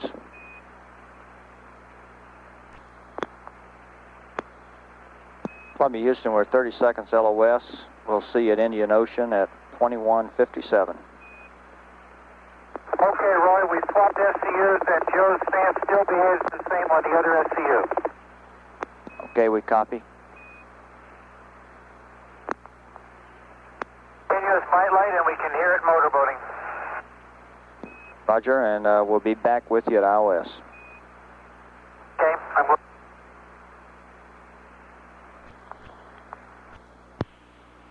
This is Shuttle Control. Dakar has a loss of signal. Columbia's next acquisition will be through the Indian Ocean Station in 12.5 minutes. Crew still attempting to solve the problem of Joe Allen's suit. The fan is not operating properly. They switched the service and cooling umbilicals. That did not help the situation. This problem will continue to be worked, both on the ground and aboard Columbia. At 3 days, 21 hours, 45 minutes mission elapsed time, this is Shuttle Control, Houston. This is Shuttle Control at 3 days, 21 hours, 56 minutes mission elapsed time. Columbia about 15 seconds away from acquisition through the Indian Ocean Station. Here in the control center, the EMU experts are continuing to troubleshoot this problem with Joe Allen's suit fan. The fan actually in the EMU, the extra vehicular mobility unit. We'll stand by.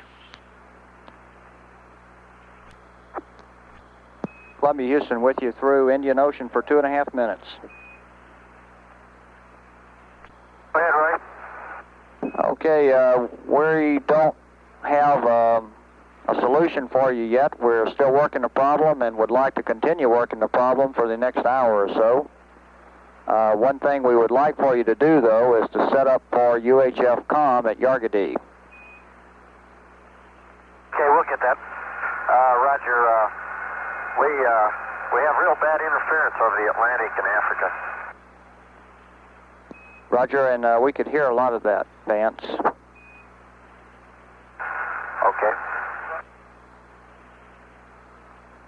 Hey, Royce, bring you up to date. What we've tried in the interim is we've looked at the schematics and verified that the one port that exhibits suction should, and the other port should not exhibit any pressure because it's really connected through the open helmet and everything to the arm and leg vents.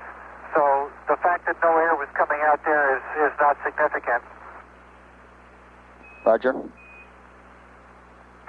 we have run Joe's cooling to full cold and verified that the fan is no different there. The last time we cycled the fan, it seemed to be degraded somewhat. It runs like it's labored. It wants to motorboat and just behaves like it's blocked. Roger, we copy. And one thing is that it does pump water. We were wondering if a water loop blockage would be sufficient to cause the fan motor itself to have the problems it's having. Okay, we'll evaluate that. And Columbia, Houston, we're 30 seconds LOS. Okay, Houston, and we'll be Simplex 259.7. That's affirmative, Vance, and we'll see you at 2210.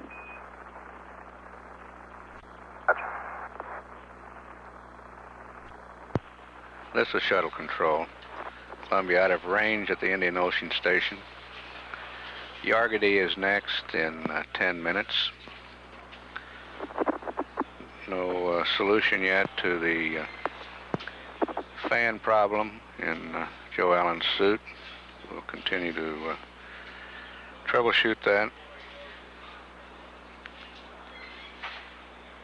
At 3 days, 22 hours, mission elapsed time. This is Shuttle Control, Houston.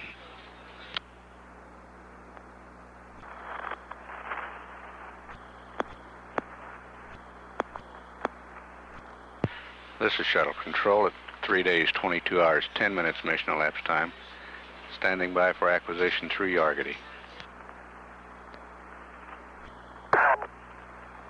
Columbia Houston with you at Yargady for 8 minutes. Roger, Houston. To read EV1. Roger, you're 5 by. Okay, we're in the airlock. Joe was getting hot, so we're in the process right now of getting him out of his suit. The lower torso is off, and he's struggling to get out of the hut. Okay, we copy, and Bill, in answer to the comment you made at the last station, the fan would still work even if the water loop were frozen up.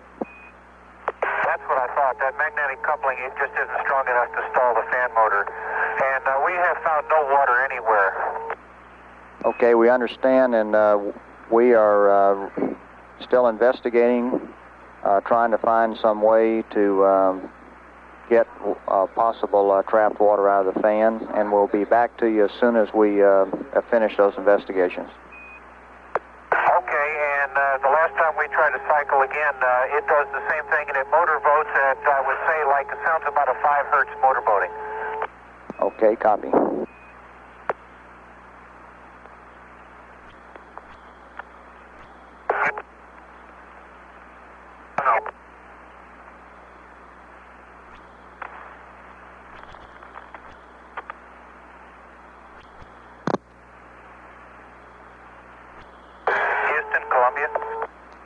Go ahead, Columbia. Roy,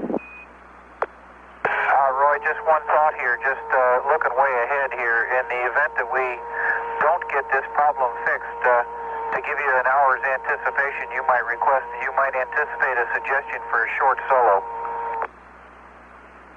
Roger. Your request is noted. Understand.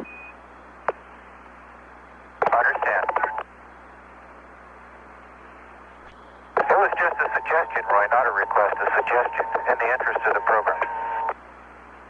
Roger, your suggestion is noted. So let's get this one solved and go do it right. Okay, we're full speed ahead on that. Roy, you might be interested. We just ran the fan with Joe out of the suit, and we had the same problem. Roger, and stand by a minute.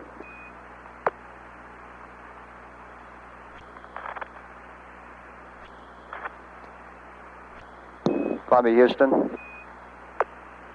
ahead. Roger, here's the suggestion we have for you while you're LOS over the Pacific. We would like for you to put the helmet on the torso, put it to the no vent position, put the IV to O2, and run the fan until Hawaii, unless it's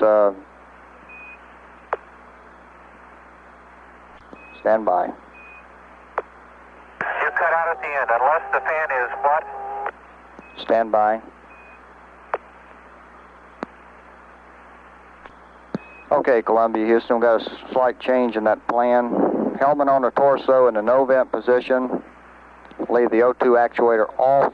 Run it until to Hawaii if it is fairly stable. Okay, by fairly stable, you mean continuing a motorboating? Yes, we mean if it continues what it's doing now. Okay, and if it degrades at all, our intent would be to turn it off unless you want us to keep it running. Your judgment. We'll see you at Hawaii at 2237. Okay. This is Shuttle Control. Yargity has a loss of signal. Columbia's next station is Hawaii in 18 minutes. Continuing to troubleshoot the problem with Joe Allen's suit fan. Reported that he was getting hot, so he has taken the suit off. Crew has found no water, which is one of the suspected problems. The experts on the ground have now asked them to put the helmet back onto the neck ring, onto the torso of the suit, place it in the no vent position, and turn the fan on. If the fan will run, they'll continue to let it run until we have acquisition at Hawaii. In the meantime, the investigation and the problem will continue.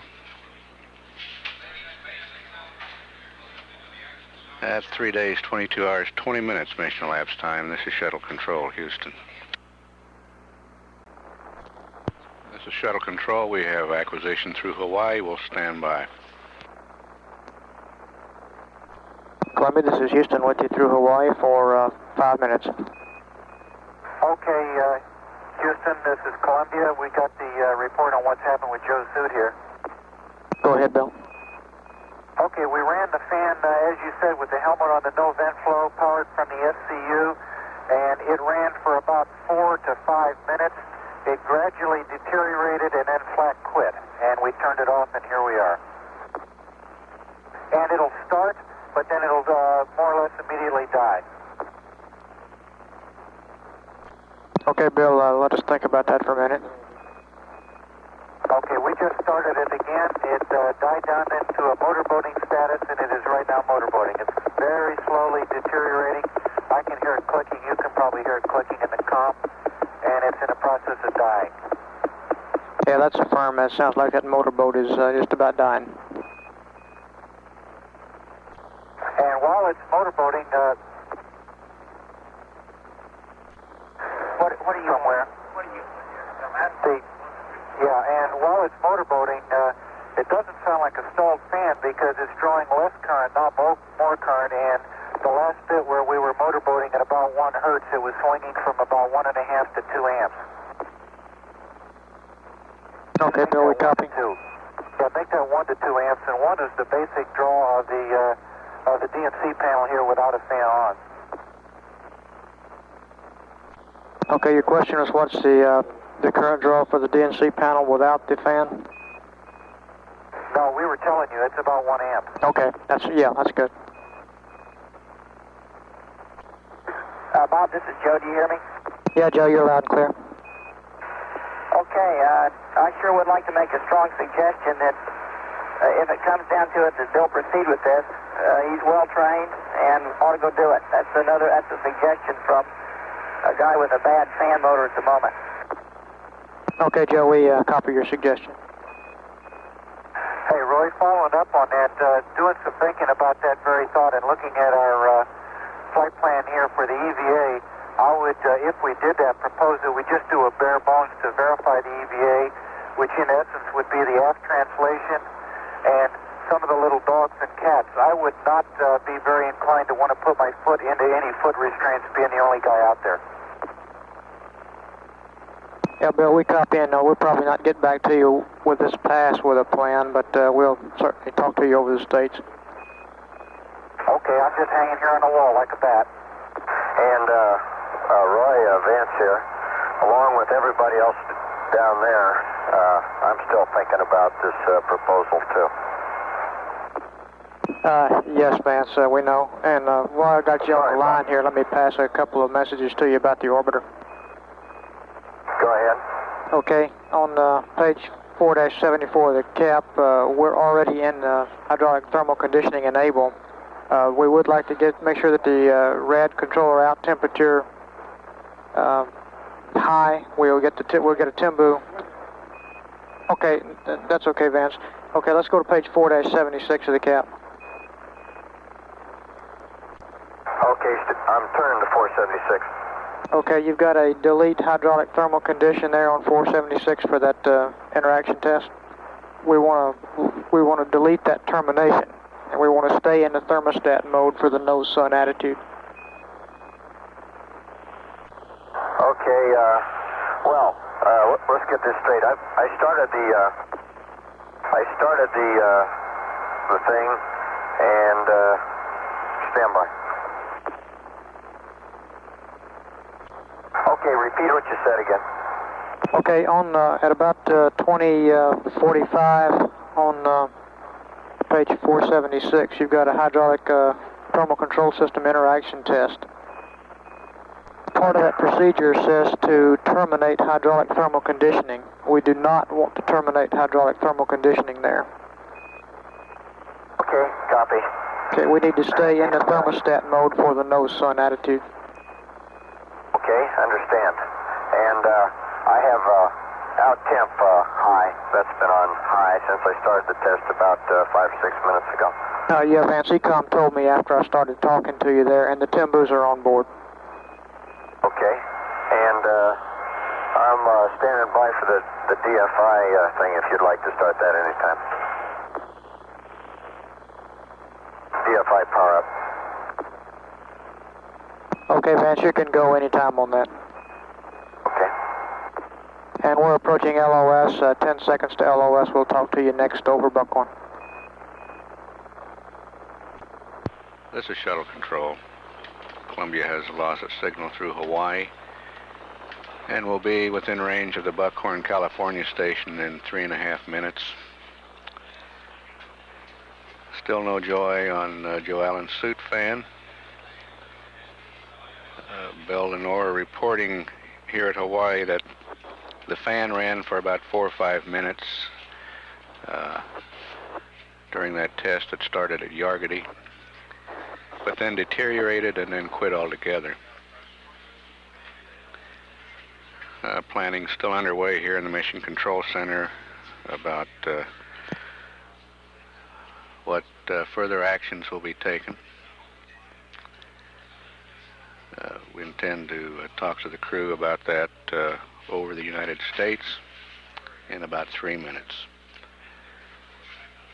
At 3 days, 22 hours, 44 minutes mission elapsed time, this is Shuttle Control, Houston. This is Shuttle Control at 3 days, 22 hours, 46 minutes mission elapsed time. Columbia about 20 seconds away from acquisition through Buckhorn. We'll stand by. Columbia, this is Houston with you through Buckhorn for 7 minutes. Roger.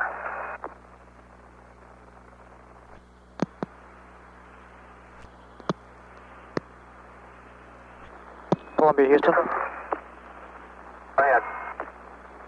Okay, we're developing a plan down here. We would like to get Bill into a pre-breathe mode as soon as possible. We're looking at a plan for an EMU checkout by letting Bill stay in the airlock, depress the airlock, and open the outer hatch with no airlock egress. And we're throwing that up for your comment. Don't knock it. Columbia, Houston, say again, please. Okay, Houston, we'll get him into pre-breathe mode to do exactly as you said. Columbia, Houston, we've got the tower data. We're ready for the strain gauge signal conditioners to go off. Okay, we'll turn them on.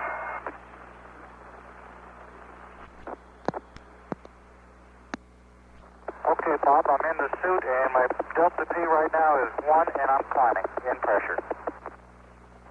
Okay, Bill, we copy. And Columbia, in about 30 seconds, we're going to have a 1-minute break in comm, and mile is going to come up at about 55. Hey, Bob. See you at Mila.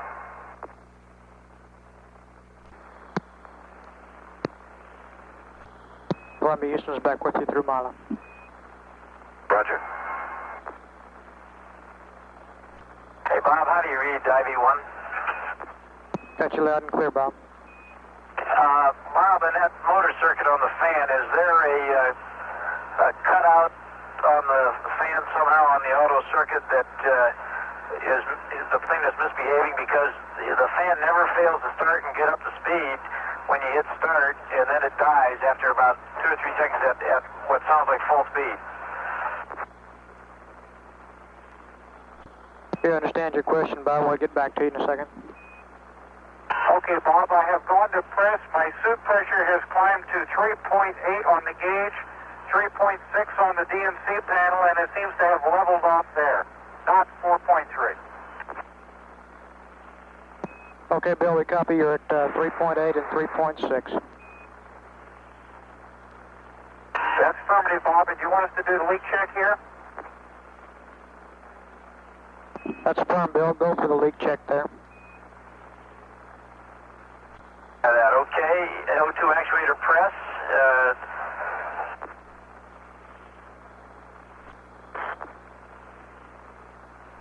In Columbia.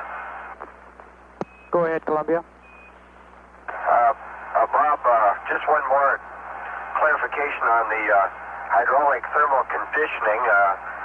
The next step that comes up, all you want me to do is throw the radiator out tip to normal and do not shut off the circ pumps. Is that correct? That's correct, Vance.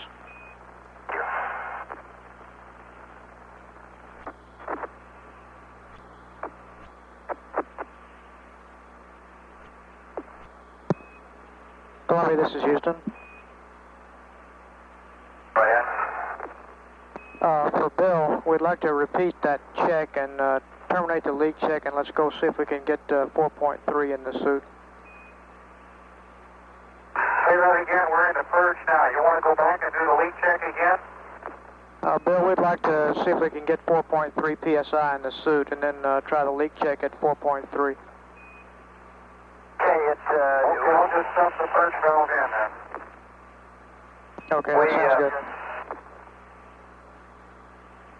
Bill, your suit pressure was stabilized at 3.8, wasn't it? Yeah, my gauge was 3.8. The digitals were 3.6, and it stayed there throughout the whole leak check and was stable there prior to that. Okay, that sounds okay. Let's see if we can get it up to 4.3 then. Okay, it's climbing past 2 at this time. Okay, Bob, here I am, and I'm more or less stable. A gauge is 3.8 and a digitals of 3.6. Okay, Bill, we copy the same numbers. I'll give it a while longer to see if it climbs up, but it seemed to approach these numbers asymptotically and then sit right here. Okay, Bill, we've got about a minute left on this pass. Okay, and after LOS, what do you want me to do? Stand by, we're still talking about it. Columbia, this is Houston. We're about 15 seconds to LOS. We'll talk to you next through Dakar, and okay, yeah. Bill, why don't you go ahead and go into the purge mode on the suit, and we'll talk to you at Dakar. Okay, good. That'll get the pre-brief started even if we keep trying to leak check. That's affirmed.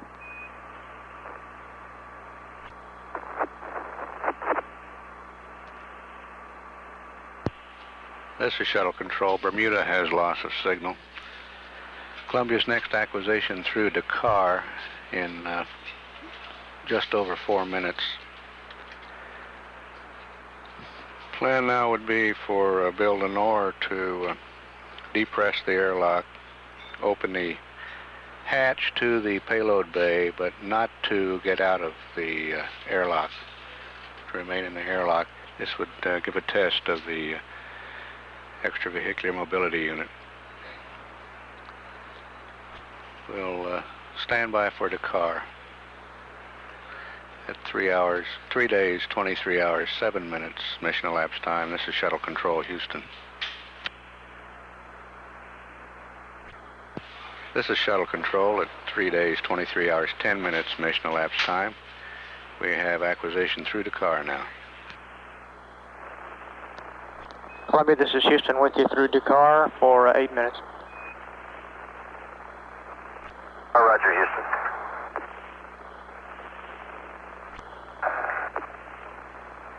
Bob, this is Joe. Do you copy? Yeah, Joe, you're loud and clear. Go ahead.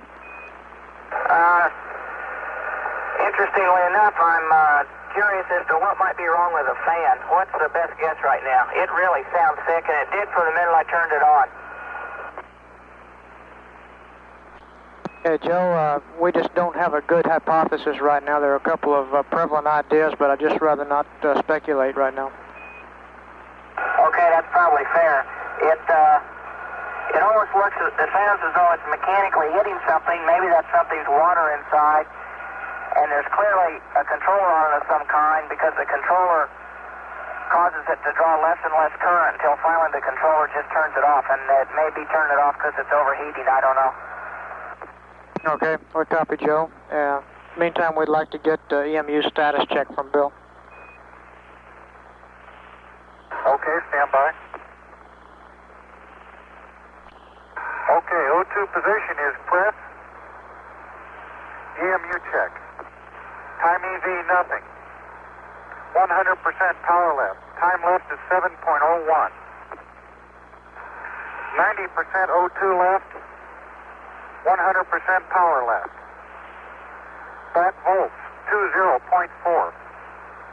CO2, 0.9er. Water temp, 9er0. PGA pressure, 0.5. O2 pressure, 774. Airlock pressure, 14.8. Water gas press, 14.4. Water press, 15.1. Okay, Bill, we copy the numbers. Hey, Bill, what we'd like you to do now is pressurize the suit and let's stabilize it for about 3 minutes. Okay, purge valve is coming closed. Houston, Columbia. Go ahead, Columbia. Roger, Bob. What time today is the live TV pass? MET. Stand by, Vance. I'll have to dig out my cap.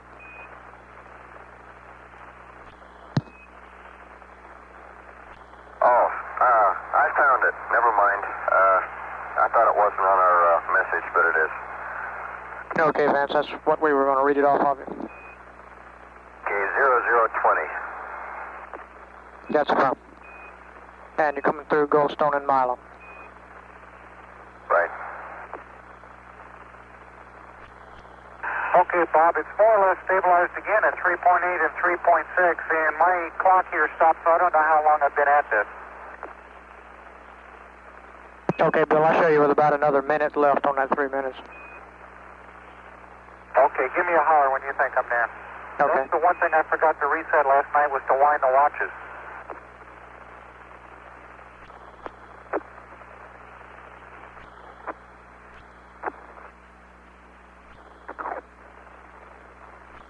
Columbia, this is Houston. We'd like to get Bill back into purge mode on the suit, and we'd like to talk to you at Botswana, UHF only site, so we'll have to reconfigure to primary UHF frequency. Okay,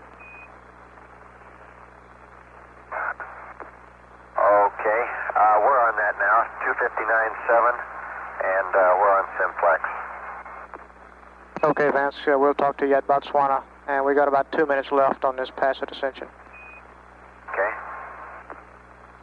And Bob, I'm on purge now, and the 3.8 and 3.6 held up throughout that 3 minutes. Okay, Bill, we copy. Columbia, we're at 30 seconds to LOS at Ascension. We'll talk to you through Botswana at 2328. Okay, Bob, we copy.